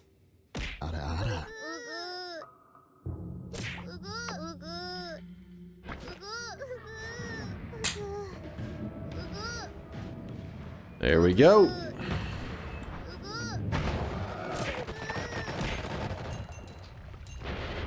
This should be our second successful dupe, hopefully. I mean, it did already summon the Big Steve, so there's like no way that it didn't, right? Unless the engine glitches out. And that was in parallel world number 2. How did the crystals work? Basically, dormant crystals, they're a dormant crystal trigger, which means that whenever the crystal dies, it triggers off whatever spells you stored inside of it. And so I'm storing teleports inside of it. And then from very far away, I'm casting spells to acid, which turns the crystals into acid, which means that they die, and then they fire off the payload that's inside of them. The reason you don't see this strategy used more often to fast travel around is there's a major flaw in it.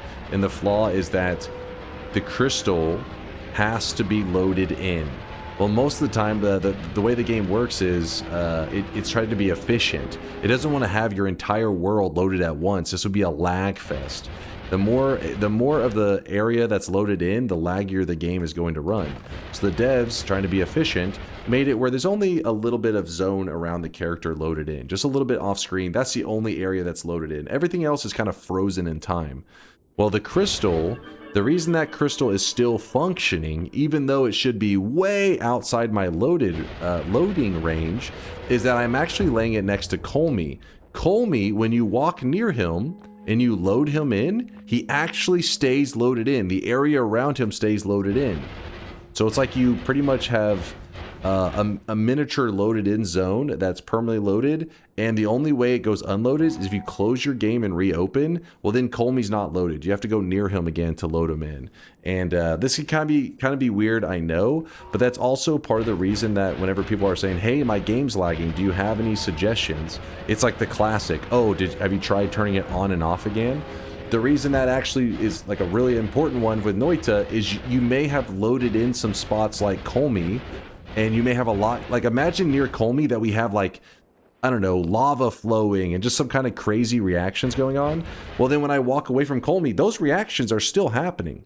This can mean that it's almost like you're playing Noita in a multiplayer way, because you're having two chunks of the world loaded at the same time, in the same way that a multiplayer game would have to struggle, keeping up with two zones loaded at the same time. If you're running like local, I guess, co-op. But anyways, the crystal, I'm laying it there with tellies, and then I'm destroying them, and it's teleporting me over to Kolmi.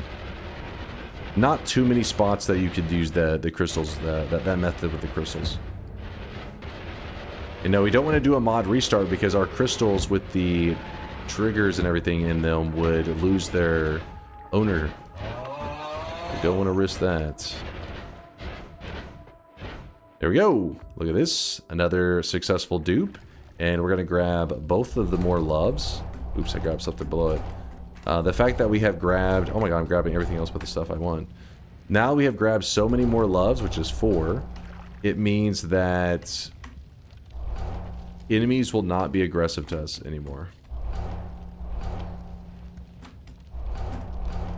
See this guy right here? He's like, hey, that's my friend. And I'm like, hey, I'm your buddy. Please don't attack me. We're cool.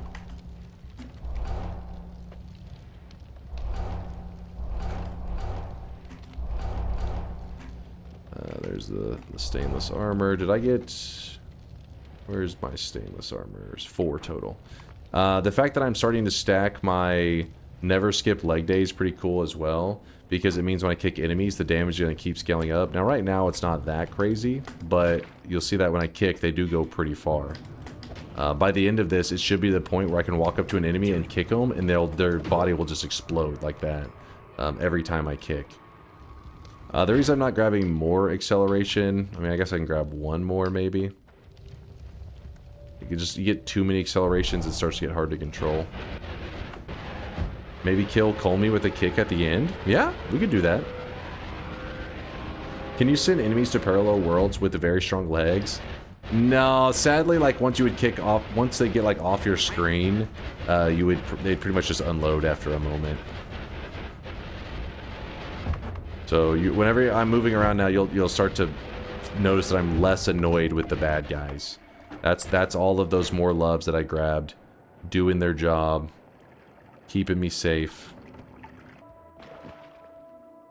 All right, maybe this one stays clear. Maybe. Maybe not. Whoops. Just fucking right on time. Thank you, Noita. You asshole. Like, hey, everything's gonna be just fine. Explosion. Fucking shit goes flying everywhere. Kind of give it a moment. It's like settling. The area above is settling. Please stop with the stray pixels, game. Alright. Use this moment to put down some silver.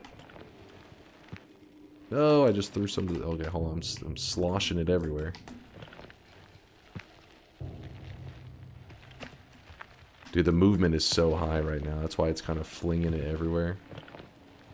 There you go. That's definitely enough. Oh. Gotta remember to not grab any more of the faster movement. It is getting too hard to control. Alright, silver is looking good. And then here we're gonna do the whiskey.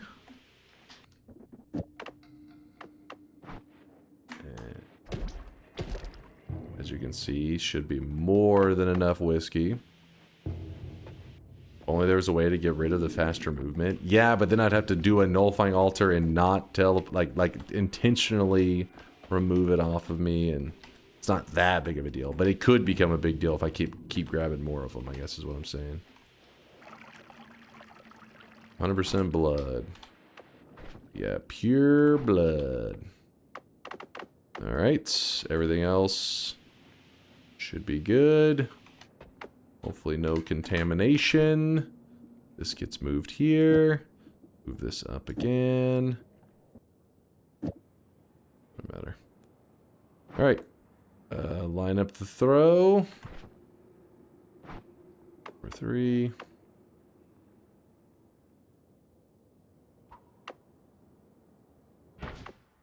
Whew, cut that one a little close, didn't I? A little close. What if somebody made a mod? Oh my god, that guy's kind of spicy coming out of that. He's a little too frisky. Chill. What if I made a mod that added invaders to Noita where anyone in chat could invade your world to PvP against? Holy shit. Yeah, he pumped, man. He was really pumping on that hit. I mean, I would love something like that, but I don't know how you would manage to pull that off in like a smooth way, kind of like Dark Souls. That shit would be awesome. Not sure Noita's built to make that happen. Doesn't phasing increase projectile damage by 33%? Oh, very good point there, Marin. Very, very good point. That is why it's pumping so much. I gotta be a little careful. A little more careful with that shit. This. And not only that, but I grabbed 2 of the phasing accidentally, so I bet you that shit probably amplifies it even more. I didn't mean to grab a second one. I just accidentally did. Oh my god, look at this. Watch my money right now. I'm at 65k. It's going up pretty quick, and we still haven't even gotten to the crazy part yet. It's gonna get way crazier than that. Way crazier. We have iron stomach, so that means that we can drink the polymorphine. And it actually gives us a temporary poly immunity just to the poly liquid, not a full-on poly immunity, which is why you don't see people use that method too often, because it's not the greatest, but it's okay. I remember watching Sneck take a single gold nugget and immediately hit infinite gold. Oh yeah, like it really scales up. It can get pretty crazy. Right now we are only at, where are we? We're only at 4 times greed. So we have the greed perk 4 times, and we're about to grab another 4 right here. Grab some of the trick greeds.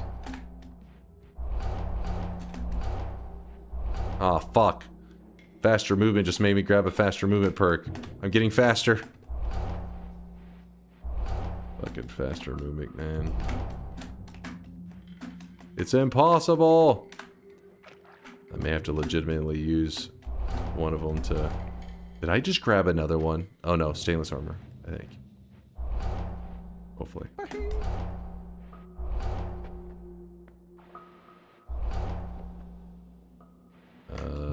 We grab some dice.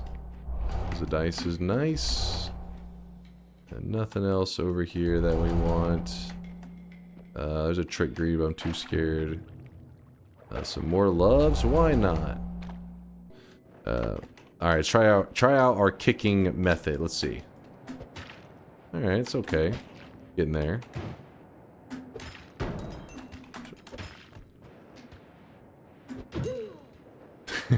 Our legs are getting strong.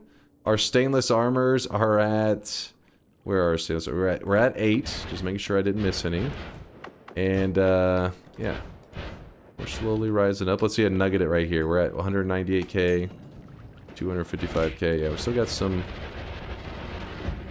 climbing to do. Keep in mind when you have the amount of stainless armors that I do, like we're at 8, it already is starting to make it where things like acid and lava like barely even hurt your character. Like we can swim in lava right now and it's a joke, which I would show you, but the lava is not there in that area. You have to be in the main world to see the lava. I'll show you after I do this dupe real quick. Do a little bit of duping. Oh, I guess there's...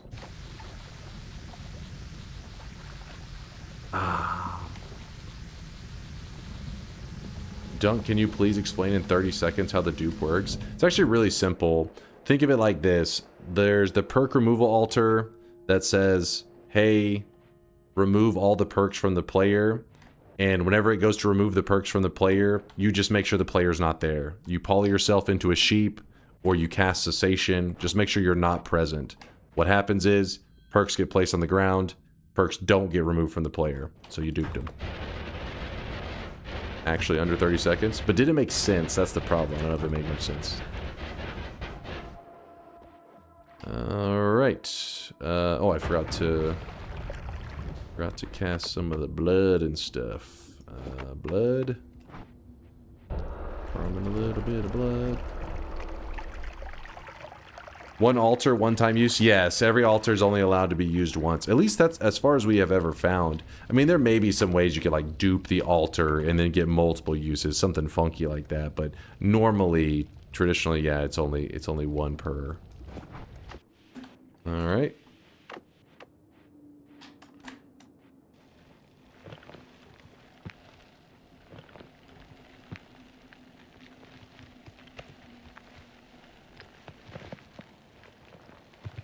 There we go. Silver is in its place. Good to go.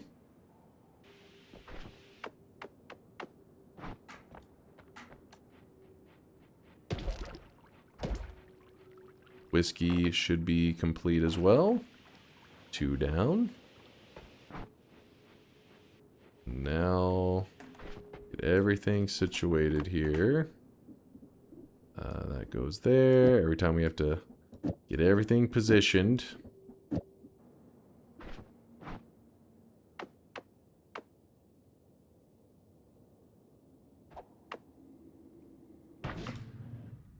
Damn it. I'm guessing what happened on this one was a piece of glass actually got stuck in it. I think that's probably what's occurring. The glass from the flask itself.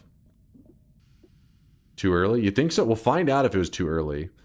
Because whenever we walk back, all of a sudden it will just remove the perks from our character. It'll just be like, oh shit. Why not just use the blood clown directly? I can, but the timing of that one is a lot harder to do. I'm a little nervous that I'm gonna mistime that one. I mean, it could work. I mean, it will work. We've used it before. But I just feel like the flask is much easier, but then the flask adds that damn shard of glass variable, which I think is screwing me. Why do you need to teleport anyways? Could you not just use Cessation at the altar? So that's what Johnny was just referring to. Whenever you poly or cast Cessation, if the game knows that you're trying to do perk duping, that's what the devs, they did not remove the whole duping mechanic, the duping bug. Instead, they turned it into an actual mechanic. And they said, okay. And they actually put it in the patch notes. The patch note said, dupe around and find out. That was the patch note that they left to let people realize that they did something involving perk duping. And what it was is if the game sees you polying or casting Cessation while trying to use the altar, there's a coin flip, a 50-50 chance that you will get permanently stuck with whatever you were doing. So if you poly yourself into a sheep while you're doing the perk duping, then there's a 50% chance you will be a sheep for the rest of the run. You're permanently stuck. You cannot go back into being the character. You can't even win the run at that point. You're just stuck as a sheep. Cessation, if you're casting Cessation, then there's a chance that you just will be gone forever. So what you do, the way the game checks or says like, oh, maybe you're going to get stuck as that, is it said, okay, you're allowed to use duping in the main world. That's fine. I mean, the dev said you can get one freebie. But the moment you go into a parallel world, no more duping unless you want to risk getting stuck as that thing forever. Well, then the workaround is every time right before the dupe is about to take place, warp your character to the main world. So then it says, oh, he was trying to dupe, but oh, he's in the main world. This is the area. This is the one freebie we gave him, is being in the main world when duping. So it's like you're tricking it. You're like saying, I'm duping in the parallel world, but I'm making the game think I'm doing it from the main world. So there's no risk of getting stuck. Twist is actually the guy that made the original discovery of like perk duping and everything. And then from there, the community had to come up with strategies to fix the... Because he came up with perk duping, the devs returned and patched his discovery, and then people had to come up with methods to be able to continue to do it. Oh, look at this! It didn't break! Well, that explains it. Try this again.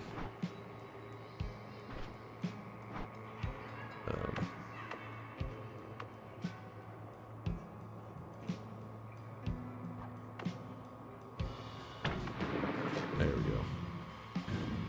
There we go.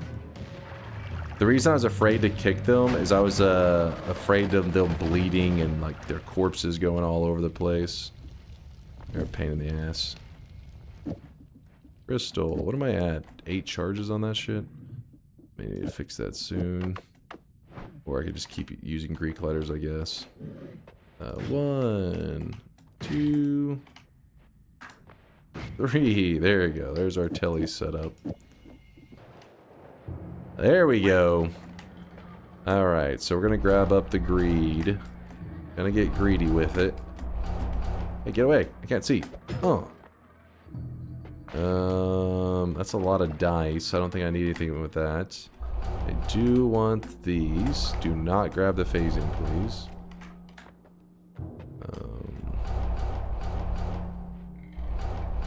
In fact, we only have 1 dupe remaining, I believe. I didn't really count them. I wasn't paying attention, but I think this was the one that should take it to 16, right? My leg. let's grab this little thing here. Oh, what am I hitting? Everything else not really necessary. Everything else we should be fine.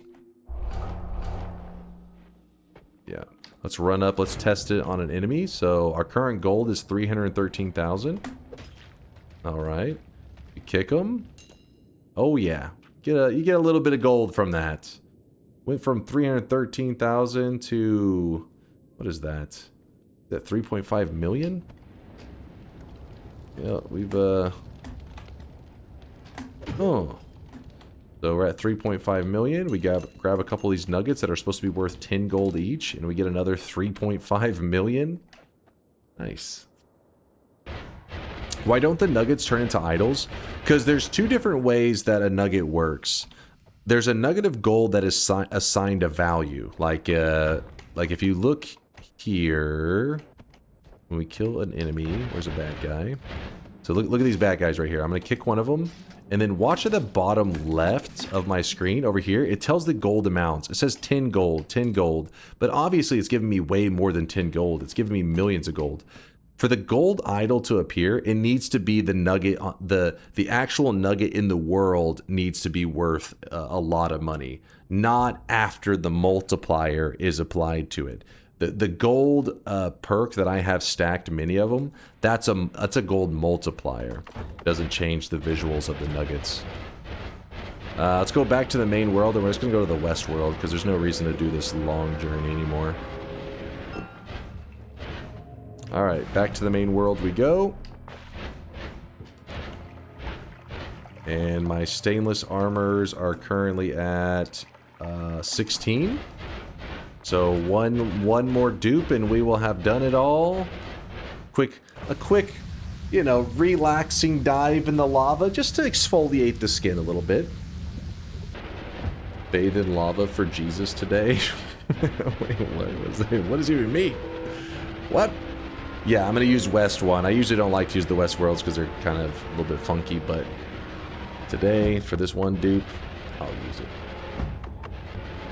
What would it take to make a world telly wand from a new save, or is it possible? Yeah, you could do a brand new fresh file, nothing, very first run ever, and do every possible thing in Noita, the craziest runs possible. There is no limitations. Your file is not going to hold you back from doing really crazy stuff in Noita, which is the reason I did a fresh file run today, just to show that like it doesn't create any limitations. There we go. And we're here. Time to wait for the clutter to happen, as it always does. All the bullshit. What's wrong with the West worlds? I don't know, actually, exactly what it is. It's just been around in Noita for a long time that the West worlds are significantly, or were significantly more unstable than the East worlds. Led to the people's games crashing more often. In the early days, I thought it was kind of like a, you know, almost like a conspiracy theory, or just, you know, just something that it just was coincidental. But over the early years of Noita, there was enough consistency through all of the community that everybody realized, no, the West worlds are definitely more unstable. It became very obvious. So the devs actually at one point came along and did an update. And the update was supposed to help make the West worlds more stable. I don't know what they did. But when that happened, it did lead to less crashing happening in the West. But I still feel like maybe it's a bit more. That I could be wrong about it now. I know for sure it used to be more unstable. I don't know if that's still the case. I'm very skeptical that it has been solved in its entirety. I don't trust the West worlds. And trust me, this isn't like one of those, like, trust, in the early, like, we're talking about, let's say, a span of like, it wasn't like a month. We're talking about a span of like 3.5 years where you could do a fresh file and head all the way to like East 5 or 6 or 7 or 8, whatever, and you were pretty much good to go. And then you would head to the West and get to like 1 or 2 and your game would just error close. And this was very consistent for like the entire Noita community, that the West was the one that was crashing. All right, I think we're pretty much good on this. Our last dupe around and find out, hopefully. There we go. That one's good. Can Kolmi follow you to parallel worlds? Yes. In fact, we just last week or 2 weeks ago, we actually were showing off a goofy method. There's really no reason to do it, but we showed that you can actually start a fight with Kolmi. So Kolmi's in the main world. You pick up the salt, the fight would normally begin. But we started the fight with Kolmi. While being in a parallel world, the fight began. And the way that happened is, you know how we have that crystal laying in the main world right now? Well, we put the crystal down, we put a flask of pheromone, or we actually use Siam and Mikion, but for the explanation, I'll just say a flask. So picture a flask of pheromone, the crystal is next to it, and they're laying right next to the salt, the thing that you pick up to start the Kolmi fight. So then you head to a parallel world, you can go 100 parallel worlds, it doesn't matter. And when you detonate that crystal, it will break the flask of pheromone. The flask of pheromone, then if it gets on top of the salt, a ghost actually picks up the salt. So the fight begins. And when that happens, Kolmi does try to look for the player and run after you. So whether that's 1 parallel world or 20 parallel worlds or 50 or whatever, he's coming for you. Now, I'm sure at some point he'll probably bug out and just sit in place or some shit, but he does try to follow you down. If you grab enough more loves, will Kolmi be friendly? There is something weird. I don't know if it's the more loves. Isn't the more loves, chat? There is some that make it where Kolmi doesn't go running all over the place. It's not Peace with the Gods. So yeah, maybe it is the more loves. I know you can make it where he isn't as insane, but that also could be an orb amount. You'll notice in a lot of the super late long runs, like he just kind of stands there. He just stands and does his attacks. He isn't like running all over the place. I can't remember if it's the deep orb number or the more loves. We'll find out in just a moment, I guess. We'll get a reminder in just a second.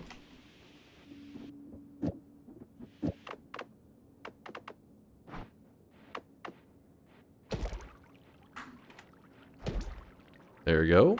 Number 2. Done. Alright, let's move this here. Move all this here. Actually, wait, this is supposed to go there. This goes there. Move these down.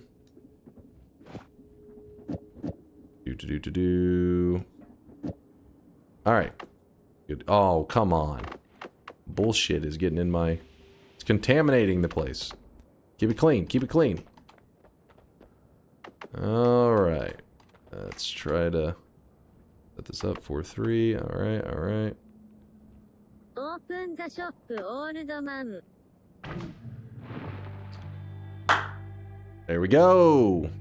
Our last and final dupe. This time Steve didn't show up here. That's because there's a chance whenever you do the dupe that it puts Steve on top of you, Big Steve, and there's sometimes that it just leaves him at the altar. So right now he is waiting at the altar to fight us.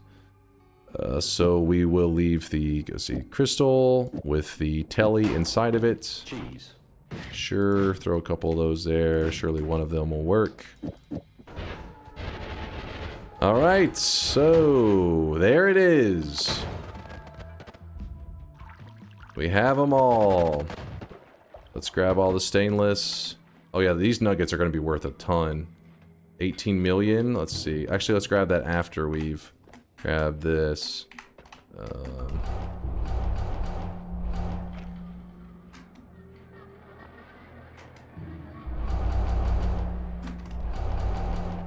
Also gotta get the legs. Gotta get those beefy legs.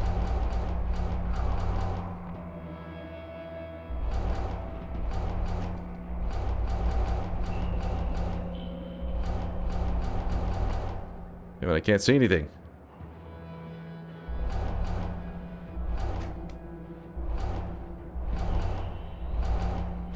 Do.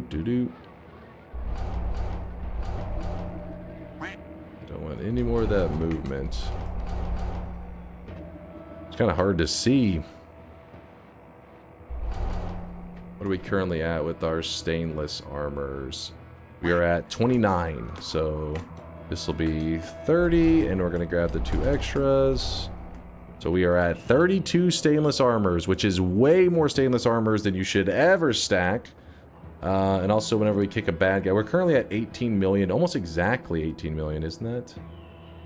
Almost exactly 18 million gold. We kick a bad guy. He gets completely obliterated. We're going to grab 1 10 nugget gold. So we go from 18 million gold from, and then 1 10 nugget gold. Infinity. Yeah, it's, we've gotten a little bit of gold now. In fact, I'll try to use that on a, actually, where could I use that? Let's see what happens whenever we go spending some money. A reroll machine, see if we can get it, drop it down a little bit. Can't help but notice the blatant lack of Lukey legs. Fuck Lukey legs! You know what's funny? I have watched, I think it was Pagrax that was stacking Lukey legs in a run. He had so many Lukey legs that his character would permanently levitate like this, because the legs were attached everywhere. Like they were all over, like off the screen. And, but at some point you can grab so many Lukey legs, I think it breaks the levitation in the legs entirely. There's something really weird with it, so if you ever go goofing around with that stuff, be careful. You're playing with fire. Alright, let's go smashing the reroll machine a bit. Yeah, see it just permed. I can't remember the ruling on the infinite. I was trying to see if we could get it back under it. Yep. Smash. Won't let us. Not enough gold. Let's see. We run over here. One dude. Only got 1 10 nugget gold. There we go.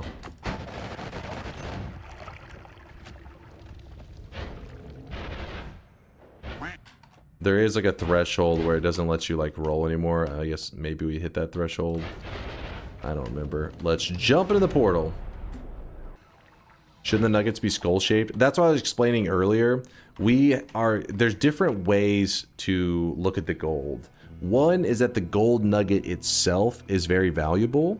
That's not the case here. Those are just nuggets of 10 gold. They're just the plain basic nuggets. Like if I go up to an enemy, actually there's gonna be no enemies around here, but because I've killed them all.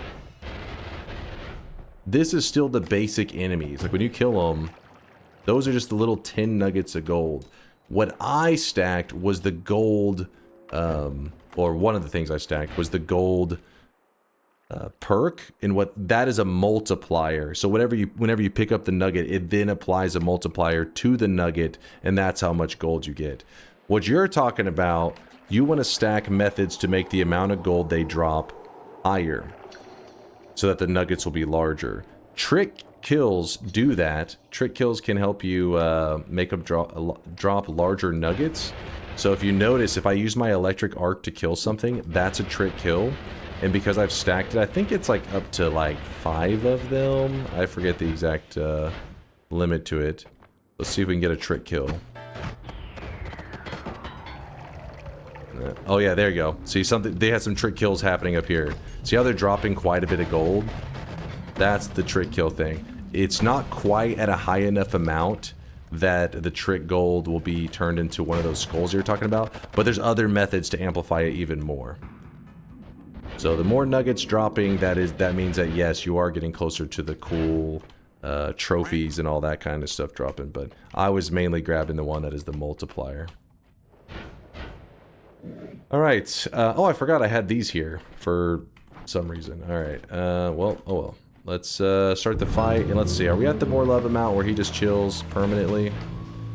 Let's see.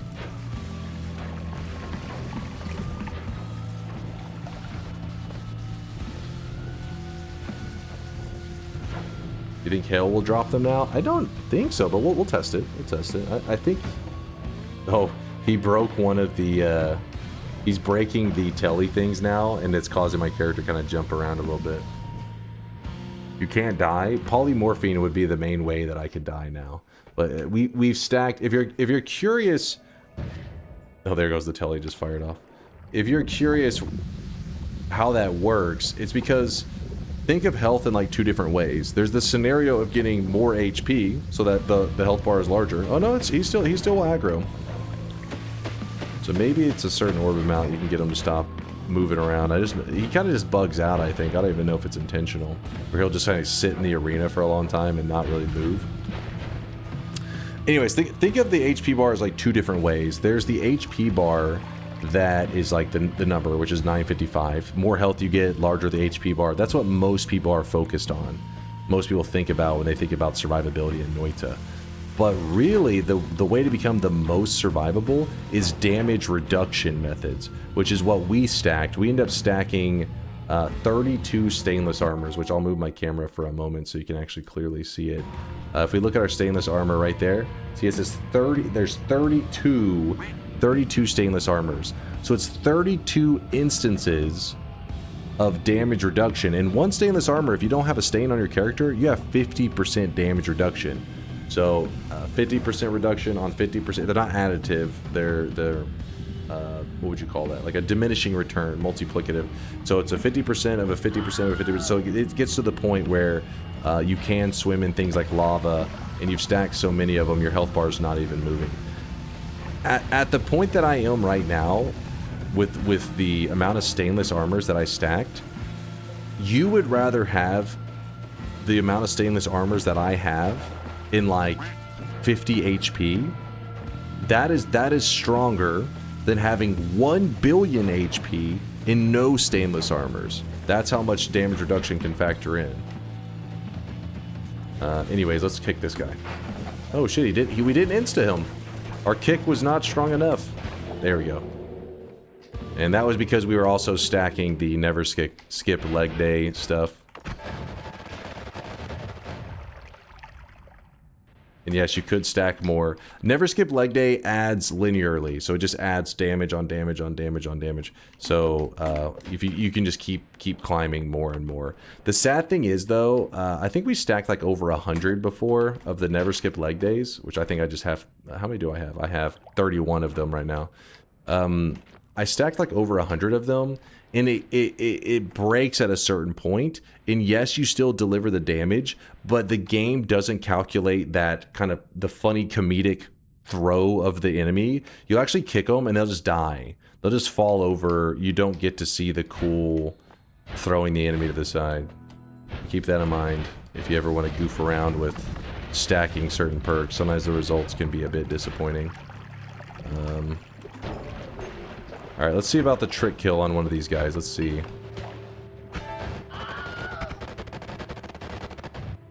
Oh yeah, you're right. There's one right there. Boom. 10,000 gold. I wasn't sure if we had enough. Yeah, it kind of sucks because the method that we're using to kill him is kind of darkening the thing, so you really can't see it. Get killed by a frog. We already did the frog kill, Balian. Chat remembered the other day, and I said, all right, I'm going to do it. So it has already been done. We did it literally just a day or two ago, I think. It was very recent. Oh, there's a couple of them. Look at them. A couple of it. Basically, if you're curious, there are gold nuggets that become like kind of like little trophies and stuff because the gold amount is so large that it's like a little symbol like, oh, it's a specialty. See right there, it says golden idol. That's what they're referring to.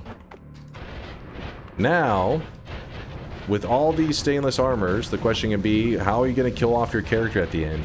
In fact, if we lock in the win in the normal spot, so we go here. Oh, we got the little money trophy. And if we go here, we press E. And normally this is where your character dies, right? You're supposed to be like, oh, this is the moment of death. But again, I've become so tanky, it doesn't matter. Like, I'm just gonna soak the death like it's nothing. Like, it's just like, nope, no damage. This is even true if you were to run down to the Dark Sun. Oh, I'm on a fresh file. Pfft. Thank you. Who was that? Lude. I'm on a fresh file. The Dark Sun's not there. Take my word for it. We can sit in the middle of the Dark Sun, no damage. It won't. We're so tanky at this point, it will do nothing to us. It will be a massage for our character. So then people stop by regularly and they say, well, then how do I die at this point? Like I grabbed, basically it's kind of a mistake. You shouldn't have this many stainless armors. But if you make that mistake and you're like, I've become so tanky, I don't even have a method to kill off my character, which you don't have to kill your character. At this point, the win should already be locked in. But there are some achievements that can be kind of weird, or like the records, like whenever you go to record your records, your character does need to die to be able to save those records. Say, I think there may be an achievement or two that you may need to die at the end. I don't remember. But there's certain reasons you'll want to kill your character at the end. So let's say you're in one of those scenarios where you're like, I need to kill my character off at this very end. How can I do it? Here's the easiest method. It is super easy. In fact, we could even do it with the music notes. It doesn't matter. Like, essentially, you're trying to do a teleport jump that is a good distance from a area that is loaded in, and you jump to an area that currently was not loaded in. It's pretty basic, right? Not that really crazy of a thing to look for. So we summon it. We could summon in a portal, but I'm going to show you a consistent spot in case you don't have the music notes. We just go to the top of the tower. Is this the tower? Where am I? Here we are. So this will take us from the top of the tower, and this will take us to the top of the mountain if I was to jump into it, right? And what we're going to do is whenever you jump into the portal, you want to cast Cessation. But normally Cessation, you disappear and you reappear so quickly, nothing special is going to happen. But if you disappear for, I think Latali said it's for 4 seconds. If you can make your character disappear for 4 seconds, then what happens is right after you take, you take the portal and you immediately make your character disappear. And essentially the game kind of freaks out because it can't find you. And the game's gonna it's just gonna end it'll kill off your character. Like you'll just be gone. Like you unloads you essentially. You're unloading your character. That's all that's going on. Let me see if I can set this up. Am I doing that right? Tau. I don't know what that one's gonna look like. Let's see.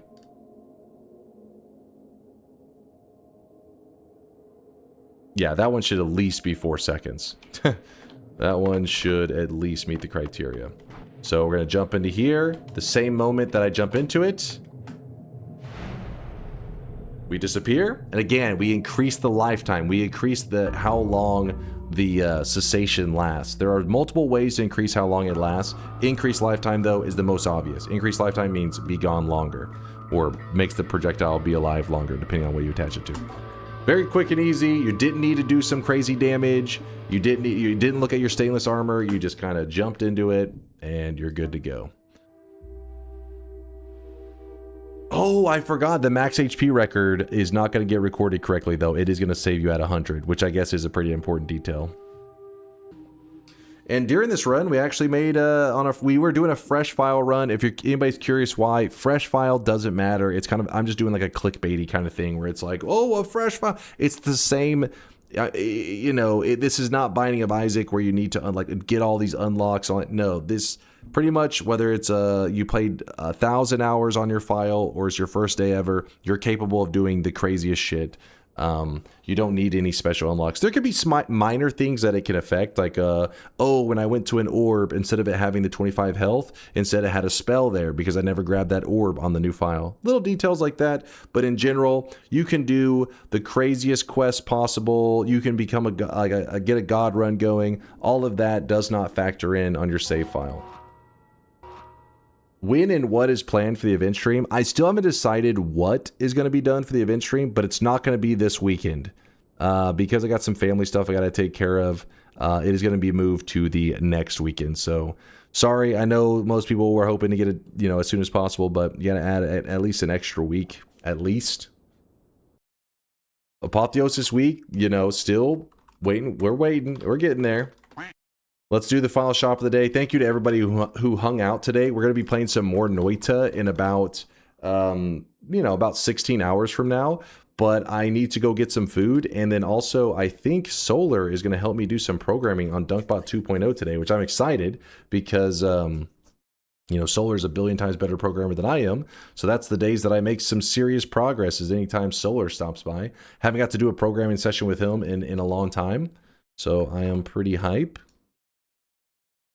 Did you lock in the bets? I won! Thank you for remembering, chat. Thank you, thank you. Oh, we got several of our Noita community members on right now. I see several people that I recognize. They're all over the place. Actually, I see somebody I haven't seen in a long time. It's been a minute since we've seen him. Incognitus is currently on play, and I haven't seen him in forever. Yeah, I'm gonna raid Incognitus because it's exciting to see a community member I haven't seen in a while. Good to see them on streaming. Let me first, let me check the streaks. Streaks. All right. I'm checking the streaks. I'm checking them, and then we'll do the shop. We got a couple golden yes signs. Stop screaming! Fast Eddie, Smith, and Balky. Congratulations to you three on your golden yes signs. You're part of a very special, a very high intelligent group of individuals, the Golden Yes Crew. 7 streaks going out to Fast Eddie, Nanisaur, Smith, Balky, Acer, Anthony Against, The Looper, Jameson. This asshole. What did I do? Ultimate, J-Ro, Stormy Window, Subpar, Rich, System, Funko Dare, Taluna Fish. I think I got those right. I think so. Maybe. Possibly. -7 going out to Titans Vertigo. Did you read me from like an hour ago? You're trolling, Bayhu. You're actually trolling. Dunce Cap is in your backpack there, Titan. Double 7 streaks for Kaj, Marin, Mizu, Pixel, we'll just call him Pixel, Arakasi, and Shankmo. Double 7 streaks. Have an amazing day. Oh, thank you, Momga. Appreciate you. 21 in a row for Morose Monkey. That is 3 7 streaks. But then Helveticus stands alone on top of Streak Mountain with a 28 prediction streak. Congratulations. Helveticus, you're the Giga Chat of the day. Can you read my message from last Wednesday? Okay. All right, you guys are just full-on trolling today. Stunner, thanks for the 2-monther. I don't know what got into you guys. You guys were very trolly today, very goofball. I'm assuming all of you guys were drunk. Everybody was just not sober. They'll forget that they were crazy today, and then in 16 hours, when we're playing more Noita, you'll just be back to your normal selves, behaving. I don't drink. All right, then you were doing some hard drugs. Well, you did something that made you guys insane, all right? I don't know what it was. I'm still streaming. Wink, wink, nudge, nudge. Wait, are you really, Bayhu? Hold on. If he is, we can show Bayhu some love. Bayhu's hanging out with us all the time. Oh, you are streaming. You know what? We'll show you some love, Bayhu. We can send him in that direction. What is this game? It's called Blood? Oh, wait, we watched the trailer for this, right? No, I don't remember the name just being Blood, though. Looks like Doom. All right, we're going to raid Bayhu, chat. That's where we're going. We're heading over to Bayhu. It's an oldie. Blood? How did I never heard of it? I mean, it's a simple title. How do you think I would remember it? You would think. All right, well, we're going on over to Bayhu to hang out with him. Bayhu's an old school, one of our community members. Well, he's old school-ish. He's active as hell, all right? So my point is, if you go over there and you sweat it up like crazy, he's one of us, all right? He's not going to reject you in your sweaty ways. Sometimes I especially like to raid people in our community because you guys can be degenerate and be crazy, and I don't have to be worried that the person that I'm raiding is like, is this a hate raid? What is happening? These guys are psychotic. Instead, Bayhu was like, oh, he's used to you psychos. He's used to the insane asylum. Like, this is his home. Thanks for hanging out, Jack Gordon. It was good seeing you, man. You too there, Lewd Waifus, Hazy Boy, Arntorius, Johnny Renders. Did you just, wait, what is that, Johnny? Throws underwear at Dunk. All right. That's why I got in the stream game, baby. Was hoping for people to throw underwear at me. That's when you know you're doing good as a streamer. All of your viewers should be throwing their underwear at you. That's when you know it was a successful stream. Degenerates like you. What do you mean, huh? I'm giving you pro streamer tips. This is what you should strive for as a streamer. That's the only way you'll rise up. Come on, be reasonable, Chad. I'll see you guys in about 16 hours. Thank you for hanging out. Thank you for the awesome day, and be ready for more Noita in, like I said, 15 to 16 hours. Deuces, chat. Stay sway, stay awesome. Peace.